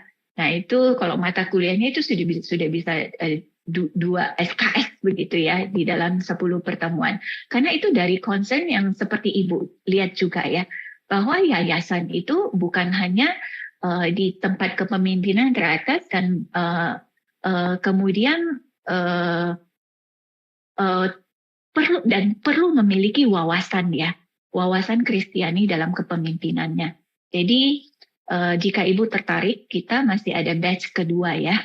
Batch kedua nanti bisa mengikuti pengumuman dari kita, khusus memang itu untuk para yayasan dan pemimpin sekolah di jajaran atas seperti itu. Nah, untuk langkah tepatnya, saya merasa saat ini ya dengan pergerakan pendidikan nasional ini, dan juga setelah pandemi, platform digital makin digunakan, networking. Ya, saya pikir satu skill yang perlu sekolah Kristen bangun adalah networking. Ya, karena jujur aja sebelum ini, sekolah Kristen cukup eksklusif ya, cukup eksklusif karena berusaha mengembangkan pendidikan Kristen, tapi tidak terlalu terkait dengan Dignas ya. Nah, tapi saya pikir dari perkembangan teknologi digital ini, itu juga yang merupakan inovasi dari Kementerian Pendidikan ya, Mendikbudristek kita. Nah, ini perlu kita sambut dengan kita mengembangkan keterampilan bernetworking ya, berjejaring ya, terutama dengan pemerintah. Dan yang kedua, MPK juga sangat mendorong berjejaring antar sekolah Kristen. Dan ini yang Bapak Ibu sore ini salah satunya lakukan ya, Bu Anita ya. Nah, kita sudah sampai pada era ini harus kita lakukan. Dan cara pemerintah juga saya lihat, kalau saya amati, ini sebenarnya ada satu frase belajar. Kalau kita kenal andragogi ya Bu Anita dan rekan-rekan, andragogi ya, pedagogi, andragogi ya. Tapi ada satu di dalam perkembangan dunia digital ini yaitu heutagogy ya, heutagogy. Heutagogy itu apa? Kemampuan untuk belajar secara mandiri di dalam ini perkembangan platform digital ini. Jadi saya pikir kita baru bisa thrive ya, baru bisa mendapatkan yang terbaik kalau kita punya kemampuan heutagogy ini. Nah, inilah sekolah Kristen ya perlu mengembangkan kemampuan ini. Ya, karena kita lihat ya, ketetapan dilahirkan, lalu ada sosialisasi, tapi kemudian pendalamannya tidak seperti masa sebelumnya yang hanya mengandalkan pengawas. Benar? Tetapi semua dokumen itu text sheet ya. Jadi ada text sheet, ada text sheet, ada eksplisit. Eksplisit itu adalah dokumen. Text sheet itu ada di orangnya. Nah, kalau dulu kita itu banyak bergantung pada orang pengawas ya. Tapi jujur kadang kita akhirnya jadi capek karena tipe pengawas juga berbeda-beda ya. Nah, tapi sekarang kita bukan hanya punya text sheet yaitu pengawas, tetapi pemerintah menyediakan platform digital yang di dalamnya kita bisa mendapatkan dokumen-dokumen itu yaitu eksplisitnya. Nah, saya pikir yayasan perlu menggerakkan pemimpin dan guru-guru. Pertama, membangun skill set baru ini, yaitu berjejaring, dan kedua, heutagogy. Ya, punya kemampuan untuk belajar mandiri dari platform digital ini. Dan ini bisa dilakukan tidak sendiri saja, tapi bisa secara tim, gitu ya. Misalnya, saya memimpikan juga kadang ya, misalnya bisa saja webinar yang dibuat oleh MPK menjadi salah satu sumber belajar bersama satu sekolah. atau bahkan 1 unit sekolah. Tetapi kemudian setelah mendapatkan sumber ini, Anda membuat program sendiri. Kita akan bertemu 2 atau 3 kali ya untuk melakukan action plan dari apa yang kita dengar. Ya, jadi misalnya setelah mendengar hari ini, yuk kita selama 2 bulan ya atau 1 kuarter ke depan, 3 kuarter ke depan, kita akan membedah kurikulum merdeka dari 3C. Nah, jadi sekolah-sekolah menghasilkannya. Itulah Hutagoji itu, Bapak Ibu, ya, salah satunya ya. Nah, seperti itu Bu Anita.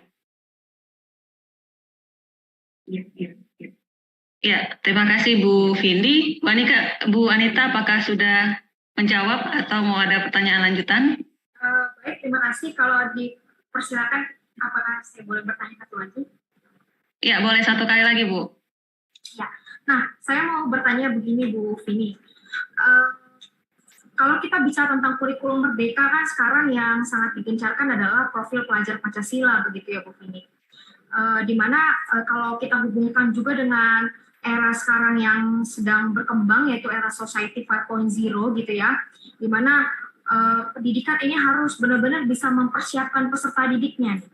Nah, tetapi di samping itu tentu kejahatan kan juga sama ya, maksudnya kejahatan juga semakin banyak nih modelnya. Kayak menurut Bu Vini, kalau misalnya secara duniawi aja kita punya yang namanya profil pelajar Pancasila gitu ya, untuk memberikan anak berpikir kritis, kolaborasi, kreatif, dan lain sebagainya. Nah, apakah sekolah-sekolah Kristen atau mungkin MPK sendiri begitu ya, punya program atau visi ke depannya untuk membuat kalau saya bilang mungkin blueprint yang sama, yang menyiapkan juga anak-anak Kristen gitu, mempersiapkan perkembangan zaman yang semakin berkembang dan maju, tetapi tetap terlihat kita membawa karakter Kristus gitu kan. Itu yang sekarang mungkin semakin kita harapkan gitu dari peserta didik dan pembeda dari sekolah-sekolah yang lain begitu ya Bu Vini. Nah, itu yang mungkin saya mau tanyakan, bagaimana eksistensi sekolah Kristen itu untuk bukan hanya dalam pembelajaran tadi Bu Vini sudah jelaskan, tetapi benar-benar mempersiapkan ke depannya nih, khususnya dalam era Society 5.0 itu sendiri. Ya. Terima kasih. Iya, Bu. Ya, sebenarnya kalau kita melakukan dengan setia ya, salah satunya di bidang ini, kami di bidang 1 Komisi C Manajemen Pendidikan ya, manajemen sekolah. Ya. Dan juga ada 1 bidang lagi komisi yang memang berhubungan dengan guru dan juga dengan pendidikan yang fokus memang ke Biblical Christian Worldview. Jadi memang dalam pertemuan beberapa bulan lagi, sebelumnya kita berbicara why Biblical Christian Worldview. Nanti selanjutnya bagaimana di dalam pengajaran itu seperti apa.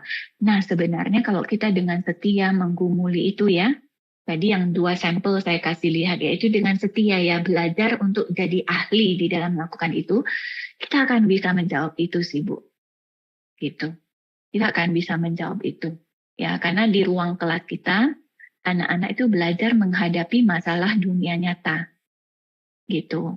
Nah, jadi kadang orang bertanya apa ganti kurikulum ya, begitu. Makanya tadi saya tidak mengganti kurikulum, saya menggunakan salah satu kurikulum dan berusaha dengan sederhana itu gimana ya supaya dia bisa mentransformasi ya, untuk memperlihatkan bahwa itu memungkinkan, begitu. Ya. Dan salah satu model pendekatan pembelajaran yang menurut saya ya ini bisa di ini juga, yaitu design thinking ya Bapak Ibu. Design thinking itu sebenarnya seperti problem based. Kalau dulu ya misalnya kita tulis skripsi, tesis itu kan selalu mulai dengan permasalahan ya Bapak Ibu ya, benar ya, permasalahan, lalu kemudian ada pertanyaan essential question untuk menjawab permasalahan, lalu kita melakukan penelitian, lalu kita membuat kesimpulan. Nah, yang menarik dari design thinking ini dia memulai dengan empati,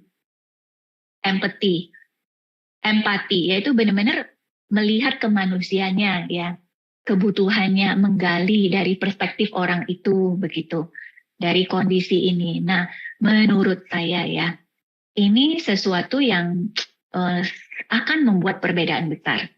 Nah, saya pernah share ini, jadi saya menggunakan ini untuk menolong guru-guru di dalam merancang pembelajaran.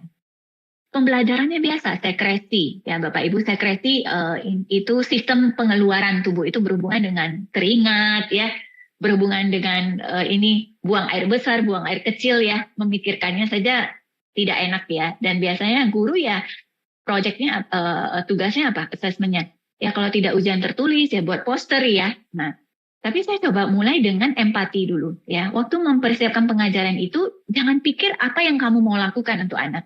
Tapi pikirkan apa yang anak butuhkan untuk apa yang anak bisa diberkati dari ilmu baru ini. Wah itu nggak mudah ya Bapak Ibu ya. Karena bukan saja memakan waktu, tapi memakan hati dan pikiran. Lalu kita jalan ya. Guru ini jalan, saya kasih waktu untuk benar-benar menghayati. Dia jalan ke kelas.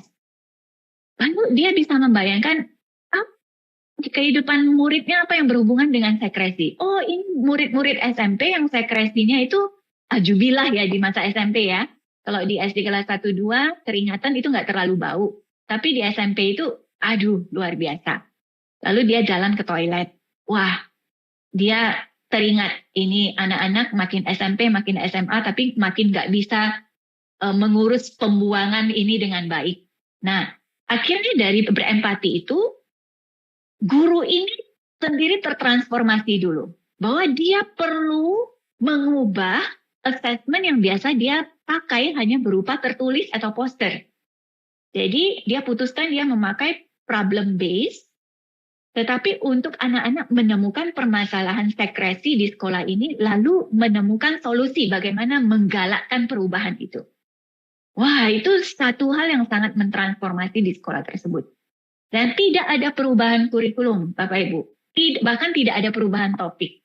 Ya, tetapi pendekatan dan cara Anda melakukannya, ketajamannya itu menjadi berbeda. Nah, itu yang saya tunjukkan tadi. Saya hari ini sangat ingin membukakan kepada Anda bahwa sesuatu yang biasanya memang dilihat rumit dan memang tidak sederhana ini memungkinkan. Dan ini sangat berharga untuk dihidupkan, diusahakan di dalam sekolah-sekolah Anda, Bapak Ibu. Ya, tadi saya usulkan manajemennya seperti apa. Itu Bu Anita. Terima kasih Bu Vini. Ya, terima kasih Bu Vini, terima kasih Bu Anita untuk pertanyaannya. Kita lanjut ya Bu ya. Setelah ini Bu Vini masih closing ya, masih ada PPT ya. Kita lanjut untuk Pak, di sini ada Bu Hilda ya. Bu Hilda atau Pak Hilda nih? Setelah itu baru Pak Abraham. Apakah Bu Hilda mau bertanya?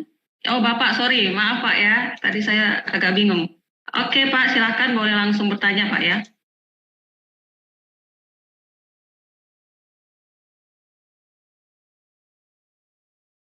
Masih mute ya Pak.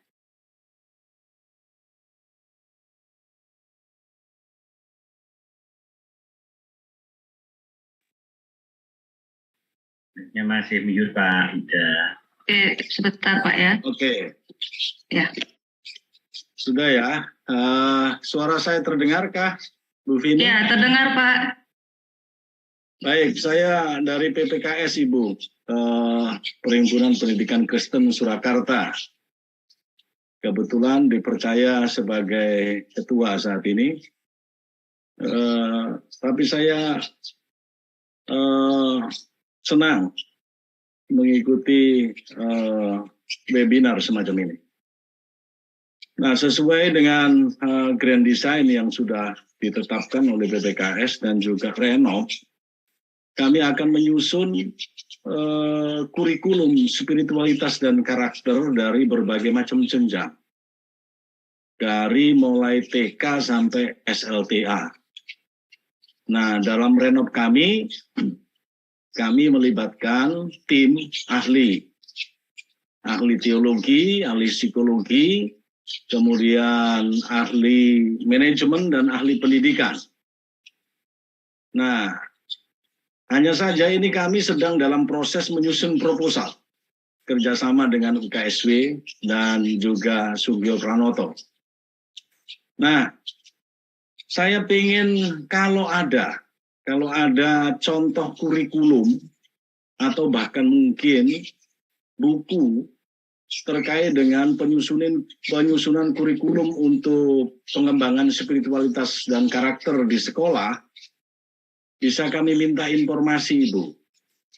Nah, sehingga dari sana kami dapat menyusun pokok-pokok pikiran yang kemudian nanti akan kami tidak lanjuti untuk ya mencari ahli-ahli yang dimaksudkan, sehingga kami betul-betul sebagai pengurus punya satu kurikulum yang utuh tentang pengembangan spiritualitas dan karakter di sekolah, baik itu di tingkat TK sampai dengan SLTA. Nah, mohon informasinya Ibu kalau misalnya ada contoh atau buku yang memang Ibu rekomendasikan untuk kami pelajari. Terima kasih Ibu. Ya Pak, senang sekali dengan pertanyaan ini ya. Ada satu buku yang sangat buat saya wow, dan saya memang mimpikan sekolah Kristen itu, dan saya pikir ini bentuk yang memang kita rindukan ya. Salah satu ini memang bukan buku bahasa Indonesia. Saya bagikan di sini ya. Ini kelihatan Bapak Ibu? Bu Rutri Ya, kelihatan? Kelihatan Bu, kelihatan. Bu Rutri ini di layar kelihatan itu saja atau kelihatan semua semua window yang saya buka? Ya, sama window atasnya, tab atasnya kelihatan Bu. Kelihatan ya. Jadi ini gimana ya? Saya stop share dulu. Saya share seharusnya dari mana ini?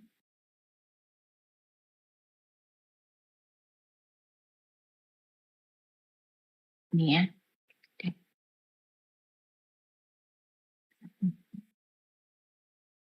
Nah, terlihat Bu Rutri? Iya, masih sama tapi sepertinya tidak apa-apa Bu. Tidak apa ya? Oke. Tidak apa-apa. Ya. Nah, jadi ini bisa dibeli secara online. Kenapa saya katakan ini mungkin yang sangat menjawab kerinduan Bapak ini ya. Ini adalah buku keduanya Pak. Ini. Karena memang dia khusus ini ya.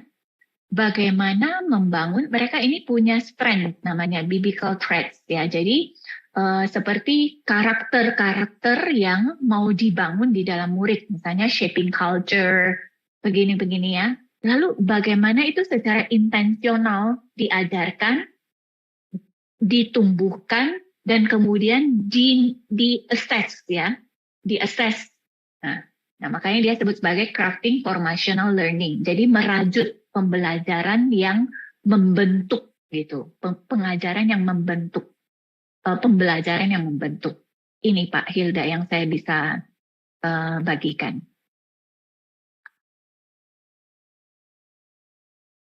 Dia buku sangat mendasar penjelasannya, tetapi diberikan cara melakukannya. Ya, sangat baik sekali menurut saya. Jadi kita itu membacanya bukan hanya seperti disuruh melakukan sesuatu, tapi kita sambil belajar. Kadang kita udah baca sesuatu, wah kita pengen melakukannya, tapi gimana ya? Nah buku ini begitu telaten ya, mendampingi kita ini dalam konsep yang dia sudah paparkan, bagaimana nih mewujud nyatakannya. Nah seperti ini nih, nah, dia berikan sampel dan contoh. Demikian Pak Hilda, Pak Ida. Saya berikan linknya ya di chat. Menjawabkah Pak? Ya, baik Ibu, terima kasih ya. Baik, terima kasih Pak Ida sudah bertanya dan juga Bu Vindi. Di sini ada yang resign juga, ada Pak Abraham sama Bu Susan. Ini karena tadi ada yang join pakai link dari Bu Susan, yang jadi namanya jadi Bu Susan semuanya. Nah, jadi kita ke Pak Abraham dulu ya. Pak Abraham silahkan. Ya, terima kasih. Suara saya terdengar kah? Ya, terdengar Pak, jelas. Ya, terima kasih Bu Vini. Apa yang dipaparkan itu memang sungguh luar biasa. Cuman yang menjadi pertanyaan kita ketika di lapangan, kalau misalnya semuanya itu bisa ikut dan semuanya itu bisa mengamini dan bisa melaksanakan apa yang Ibu Vini sampaikan itu memang luar biasa. Kita bisa membentuk sebuah sekolah yang diharapkan. Nah, yang menjadi pertanyaan saya, ini bagaimana?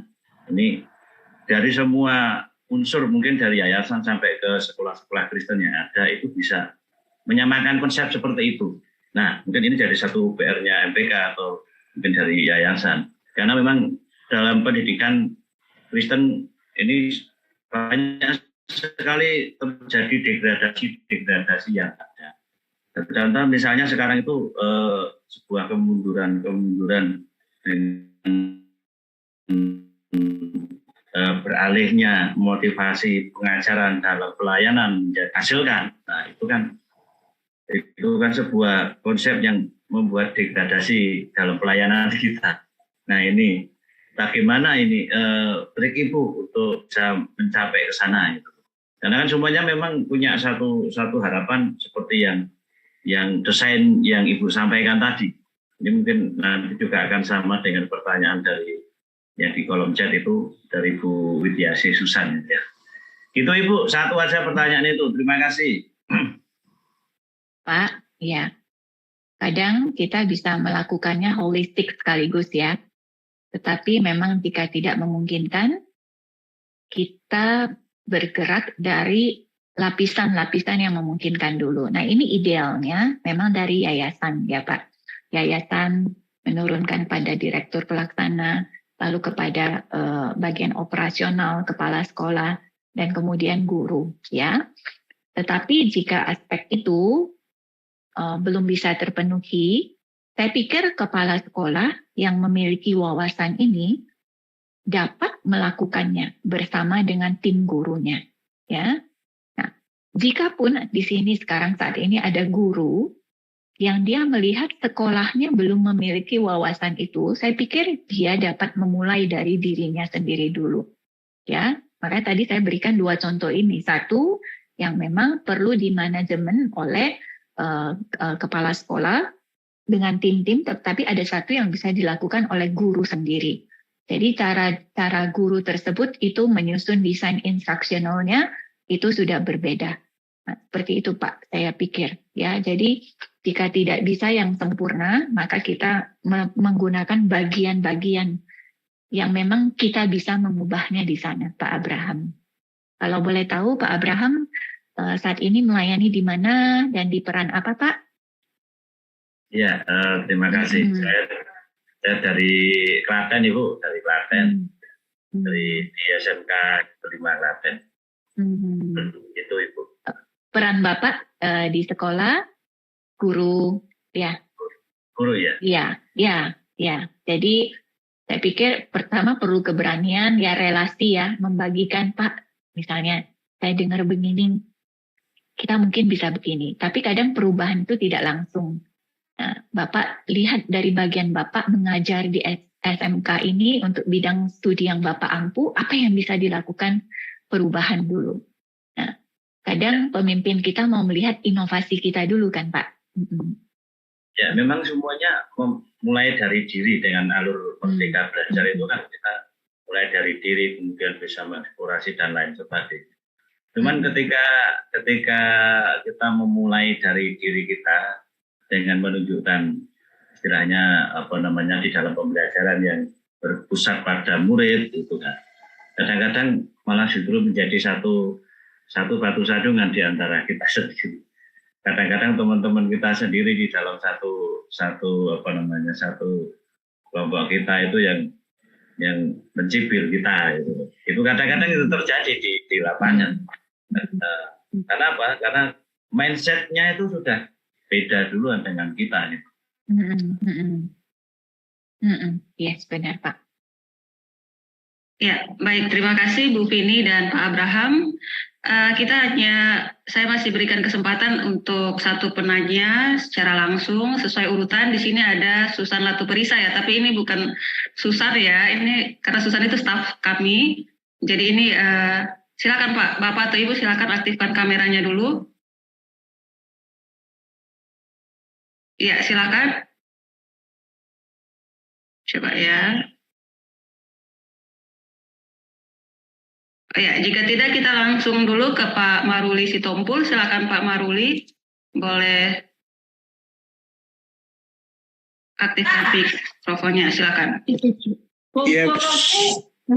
Iya Bu, saya mau bertanya tentang kualitas pendidikan Kristen ini. Saya melayani sekarang di Yayasan Pemakasih Peduli Bangsa, tempat penampungan ODGJ. Nah, jadi kami mengajari mereka gitu loh. Kesulitannya menemukan kurikulum cara mengajar buat orang yang seperti ini. Seperti saya mengajar bidang studi agama. Kebetulan saya teologi, kebetulan saya pendeta. Yang lain mengajar tentang matematika, menggambar dan yang lainnya. Kemudian itu pertanyaan saya pertama. Yang kedua, kenapa pendidikan Kristen semakin menurun? Kita tahu era 70-an bahkan era 90-an itu pendidikan Kristen berkualitas. Saya sempat bersekolah di sekolah Katolik. Nah, itu memang masih berkualitas. Masih saya ingat sekolah Katolik di mana-mana itu unggul. Nah, sekarang kita melihat bukan unggul, jauh di bawah. Bahkan untuk di urutan kedua jauh di bawah gitu. Itu apakah mungkin ada pengaruhnya? Banyak pendapat mengatakan yang pengambil keputusan banyak yang non Kristen. Jadi seakan-akan ada dikesampingkan. Itu aja Bu pertanyaan saya. Shalom. Ya, makasih ya Pak Maruli. Nah, ini satu ranah pelayanan yang unik sekali ya. Yang saya pikir sebenarnya Pak Maruli itu harus mengajar kami ya, begitu. Nah, saya senang juga tadi di chat tersambung ya. Ada kebutuhan, rupanya ada rekan lain yang juga memang memiliki akses informasi tersebut, seperti ini character first ya. Jadi kalau ada rekan lain yang memang memiliki pelayanan yang sejenis sama dengan Pak Maruli, mungkin bisa saling berhubungan ya Pak. Tapi saya pikir saya melihat bahwa itu memang perlu treatment, perlu pendekatan yang unik ya Pak Maruli ya. Jadi memang seperti psikolog ya, lalu juga kurikulum yang sudah teruji gitu ya. Jadi lebih baik memang kurikulum yang sudah teruji yang pernah digunakan dan tidak hanya bersifat coba-coba ya, karena ini adalah kondisi yang sangat unik ya untuk pelayanan terhadap ODGJ. Demikian Pak Maruli.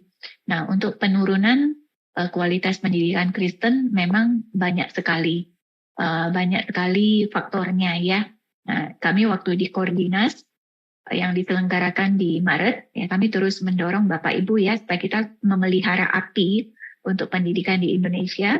Salah satunya juga untuk terus melihat gerak MPK, gairah dan bentuk-bentuk pelayanan dilakukan. Saat ini kita hendak bersinergi dengan sekitar 5 pilar yang mendukung pendidikan. Ya, jadi bukan hanya sesama sekolah Kristen, tapi sangat kompleks ya, dengan sinode gereja, dengan dunia usaha, ya, dengan STT yang memproduksi guru. Nah, itu semua saling berkaitan, Pak. Nah, mungkin ada di satu waktu kita itu lost ya, melihat koneksi dan keterkaitan satu sama lain ya. Nah, inilah saatnya kita untuk bangkit ya, berjejaring kembali. Demikian Pak Maruli.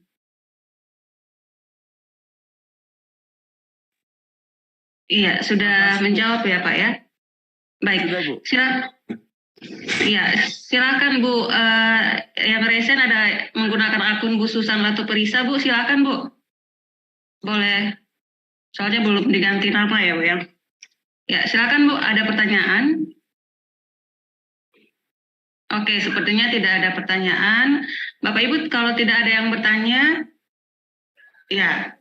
Tidak ada lagi ya Bapak Ibu ya, yakin ya. Di kolom chat Ibu Vini ada beberapa, tapi sepertinya sama ya dari Ibu Sayuti juga, sama tanya tentang apakah MPK punya desain kurikulum yang bisa menjadi panduan untuk sekolah Kristen. Oh, sudah dijawab Bu Silvi, terima kasih Bu Silvi. Nah, Bu Silvi juga adalah pengurus MPK sama di bidang 1. Jadi Bu Silvi sudah membalas pesan-pesan Bapak Ibu ya. Nah, silakan Bu Vini untuk presentasi terakhirnya saya berikan kesempatan kepada Bu Vini. Ya, saya tutup bagian ini ya, singkat, agak panjang. Tadi untuk kurikulum ya yang tertulis seperti itu, kurikulum yang dimandatkan, ya kurikulum yang diharapkan, ya. Nah, ada jenis kurikulum lain lagi yang mendorong atau mematahkan ini terjadi atau tidak, yaitu kurikulum tersembunyi, null kurikulum null, atau kurikulum yang diterima. Nah, ini semuanya diolah dengan baik ya untuk mencapai apa yang dipercayai di kurikulum ini, kurikulum yang kita pakai gitu ya, dan kurikulum yang kita modif. Ini sangat berhubungan dengan membangun budaya sekolah. Ya, jadi sebenarnya kurikulum Merdeka, kurikulum nasional kita juga sangat mendorong membangun budaya sekolah ya. Dan khususnya untuk penerapan kurikulum Merdeka, budaya sekolah itu ini ya. Ada 4 kegiatan untuk menerapkan kurikulum Merdeka. Salah satunya budaya sekolah, sangat penting. Pembelajaran intrakurikuler, kegiatan ekstrakurikuler, dan proyek pelajar Pancasila. Nah, salah satunya budaya sekolah. Dikatakan 3 budaya sekolah yang mendukung proyek pelajar Pancasila ini berpikiran terbuka, senang mempelajari hal baru, kolaboratif. Nah, ini ya berhubungan dengan Kurmer ya. Jadi budaya sekolah memang bukan sesuatu yang bisa diremehkan ya, karena itu mendorong terjadinya atau tidak terjadinya, tercapainya ya maksud dari tujuan yang kurikulum yang kita pakai. Jadi membangun budaya sekolah ini tentang berpikir seperti ini loh. Komunitas sekolah dengan iklim seperti apa ya, gitu ya. Kering dan tidak produktifkah atau sehat dan produktif, gitu ya. Karena apa yang dinyatakan itu talk itu hanya bisa apa yang di talk itu dinyatakan itu ya, yang diajarkan dengan mulut itu yang di dokumen itu baru bisa dipahami kalau apa? Kalau budayanya, iklimnya itu menunjang. Jadi misalnya orang tua kita mengatakan, kamu harus jujur ya. Tapi sehari-hari kita menyaksikan nih, orang tua kita itu ada sekitar di atas 10 kali tuh berbohong sama tetangga. Nah, tidak terjadi tuh kurikulum pengajaran orang tua ke kita bahwa hidup seseorang itu harus jujur. Nggak terjadi. Karena omongannya sama kelakuannya beda. Nah ini seperti itu. Pentingnya membangun budaya sekolah. Saya mau membawa kita membayangkan ya. Sebenarnya di dalam firman Tuhan, bayangan tentang budaya, iklim, lingkungan, dinamika yang seperti apa? Nah, Alkitab menggunakan satu gambaran flourish. Nah ini tepat seperti gambar yang saya pakai. Flourish itu berbunga, berbuah, berkembang begitu ya. Nah, di Yeremia 17:8 dituliskan, iya, orang-orang yang mengandalkan Tuhan akan seperti pohon yang ditanam di tepi air, yang merambatkan akarnya ke tepi batang air dan yang tidak mengalami datangnya panas terik, yang daunnya tetap hijau, yang tidak khawatir dalam tahun kering, dan yang tidak berhenti menghasilkan buah. Lalu barang siapa tinggal di dalam aku di dalam dia, ia berbuah banyak. Jadi seorang yang mengandalkan Tuhan, ya, yang mengejar Tuhan itu hidupnya flourish gitu, berbuah. Lingkungan juga yang mempercayai Tuhan, melakukan apa yang Tuhan inginkan, itu seharusnya berbuah gitu, flourish. Nah, tapi untuk ini di dalam kaitannya dengan budaya sekolah, ini hasil pergumulan saya, ini hasil refleksi saya. Perlu ini intensionalitas, perlu otentisitas, ya, keselarasan, perlu konsentrasi Bapak Ibu, dan perlu konsistensi. Ini 4 ini menurut saya ya. Itu ya dalam refleksi saya nih. Dalam mengejar kehendak Tuhan dalam setiap aspek persekolahan. Jadi tidak bisanya, kita sudah milih character first ini.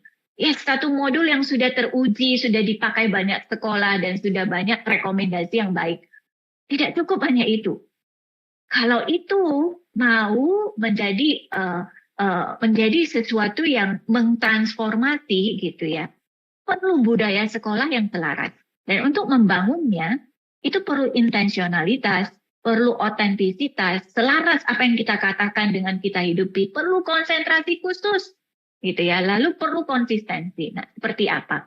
Nah, saya perkenalkan salah satu model yang menurut saya ya ini salah satu ya, gitu. Jadi saya menampilkan ini bukan karena pesan sponsor atau ini terbaik, tetapi yang menurut saya holistik ya. Cukup holistik, karena seperti yang tadi, yang 3 dari kurikulum Merdeka, itu baik, tapi sebenarnya tidak menunjukkan ini holistiknya untuk satu kurikulum itu seperti apa. Dia lebih bersifat supaya bagaimana menunjang P5 itu terjadi dengan baik ya. Nah, tapi ini model untuk satu sekolah Bapak Ibu.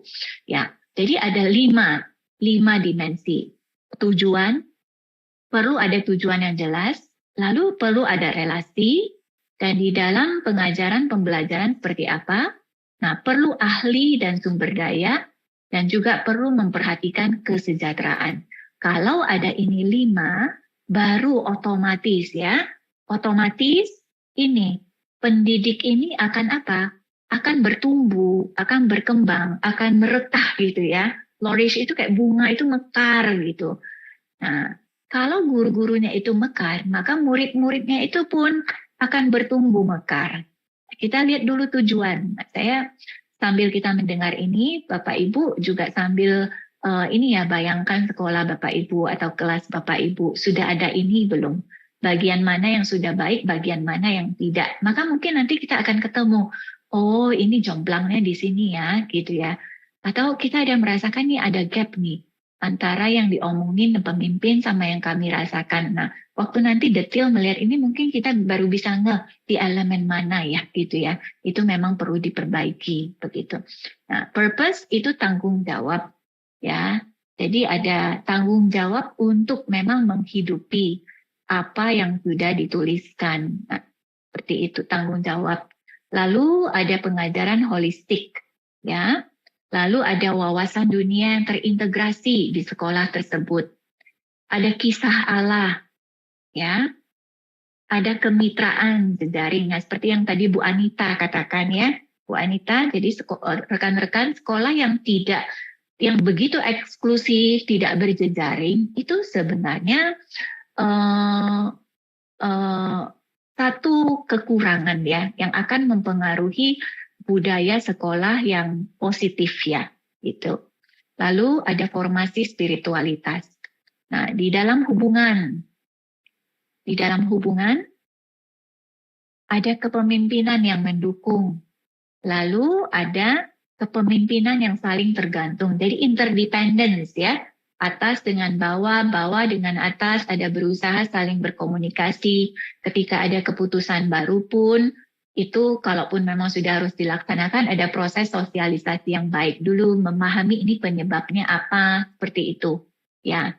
Hubungan dengan keluarga. Jadi antara pendidik dengan keluarga dari anak itu ada hubungan.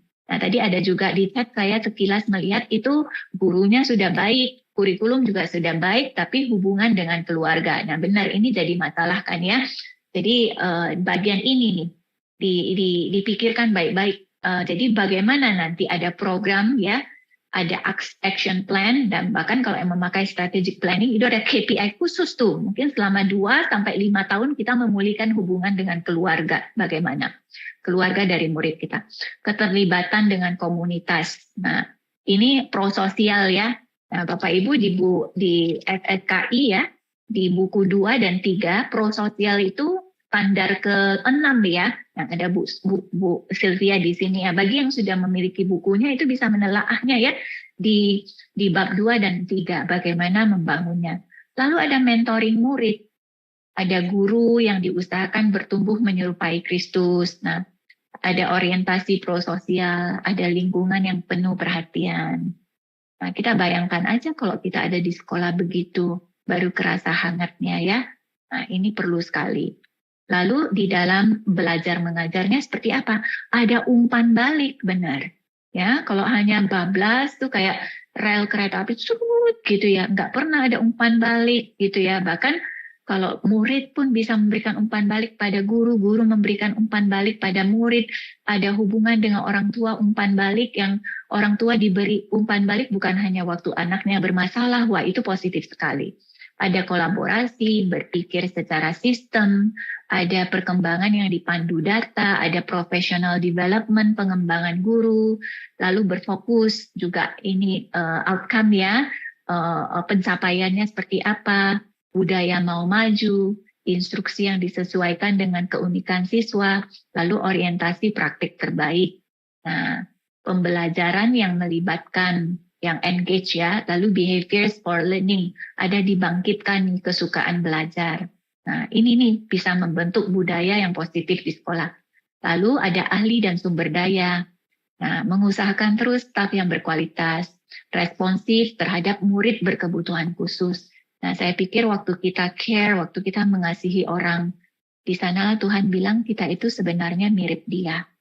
Nah, satu sekolah Kristen yang mengatakan mengusung kurikulum Kristen yang baik, nggak bisa enggak dia, itu ada intensionalitas untuk memperhatikan yang lemah, ya, memperhatikan yang berbeda, ya. Lalu juga sumber belajar yang dipilih baik, perencanaan sumber daya yang bertanggung jawab. Lalu kendala dari sumber daya ini juga dihadapi, tapi dimodifikasi. Nah, jadi positif gitu, enggak mandek begitu, enggak hanya dikeluhkan, lalu menjadi ini omong-omong di belakang yang mandek, tidak ada jalan keluar. Nah, terakhir well-being. Bagaimana pengelolaan stres guru juga didorong hidup sehat. Lalu ketangguhan ini resilient jadi bisa lenting saya lupa Pak. Kalau bahasa Inggrisnya bounce back ya. Jadi kalau ada kena gitu, dia enggak kayak pecah di batu, tapi dia bisa lenting balik begitu ya. Nah, itu tangguh begitu. Nah, ini semua sekolah perhatikan di dalam hidup guru maupun muridnya. Nah, inilah nanti berharap ya, jika ini ada intensional, dipikirkan, otentik, ya, apa yang dimaui coba dilakukan, bayar harga, ada konsentrasi, ada konsistensi, maka ini akan tercapai ini. Flourish yang Tuhan katakan di sana itu nanti akan ada buah, itu ya, akan ada buah. Nah, inilah Bapak Ibu hari ini kita melihat jalur implementasi melalui kurikulum sekolah Kristen dan juga membangun budaya sekolah Kristen seperti yang diperintahkan oleh Tuhan. Demikian pemaparan saya. Terima kasih sudah berbagi dan juga sudah begitu aktif ya mencerna dan memberikan pertanyaan. Baik, terima kasih Bu Vini. Bapak Ibu, kita bisa berikan reaction ya untuk ucapan terima kasihnya untuk Bu Vini yang sudah berbagi. Kiranya Tuhan memberkati pelayanan Ibu, keluarga, dan juga pelayanan khususnya di MPK ya Ibu. Terima kasih banyak sudah menjadi berkat untuk kami semua. Pada kesempatan ini juga kami, Bapak Ibu, saya mau menyampaikan bahwa Bapak Ibu akan diberikan materi, itu yang pertama lewat email. Jadi Bapak Ibu tolong isi daftar hadirnya. Yang kedua juga akan diberikan sertifikat jika Bapak Ibu mengisi ya. Artinya kalau tidak mengisi berarti belum membutuhkan. Dan ada pertanyaan lagi, link rekaman pertemuan ini ya, itu juga akan diberikan via email semuanya. Demikian Bapak Ibu, kita akan ada pertemuan selanjutnya bulan depan dengan pembicara yang berbeda dari pembicara luar. Jadi diharapkan Bapak Ibu tetap membaca pesan email dari MPK ya ke email Bapak Ibu maupun WA. Biasanya di blast via WA. Kita akan tutup acara hari ini. Ada Ibu Charlotte, Ketua Bidang 1, Bidang Pengembangan Pendidikan. Ibu Charlotte, apakah sudah bersama kita? Iya, sepertinya sudah. Ibu Charlotte akan menutup kita di dalam doa. Silakan Bu. Iya, mari kita berdoa. Ya Tuhan, kami sungguh bersyukur kami ada di dalam Zoom meeting ini. Sekalipun kami ada di berbagai tempat, tapi Tuhan satukan kami. Bukan sebuah kebetulan kalau kami mendengar, kami belajar tentang hal ini. Pasti ada sesuatu yang Tuhan ingin kami melakukannya, khususnya di sekolah kami masing-masing. Tuhan, kami mohon kekuatan yang dari Tuhan. Pada waktu kami belajar, kami tahu Tuhan tidak mudah seperti membalikkan telapak tangan kami. Tapi justru Tuhan mau kami bersandar kepada Tuhan. Kekuatan kami sumbernya dari Engkau. Oleh karena itu Tuhan, Engkau yang sudah memberikan kepercayaan kepada kami untuk melakukan tugas, melakukan misi ini di sekolah di mana kami berada. Kami percaya Tuhan juga akan memampukan, Tuhan juga akan memberi kekuatan hari lepas hari. Tuhan berikan kami kesetiaan untuk kami terus mau belajar, diperlengkapi oleh Tuhan. Dan biarlah Tuhan khususnya kami berdoa untuk sesama sekolah Kristen, supaya kami saling bergandengan tangan, kami menyatukan hati, karena kami melihat ini menjadi panggilan surgawi, untuk kami bersama-sama ada di dalam ladang pelayanan Tuhan, yaitu pendidikan Kristen di Indonesia. Kami bukan sedang mengerjakan agenda kami pribadi, tapi ada agenda Tuhan, dan biarlah Tuhan kami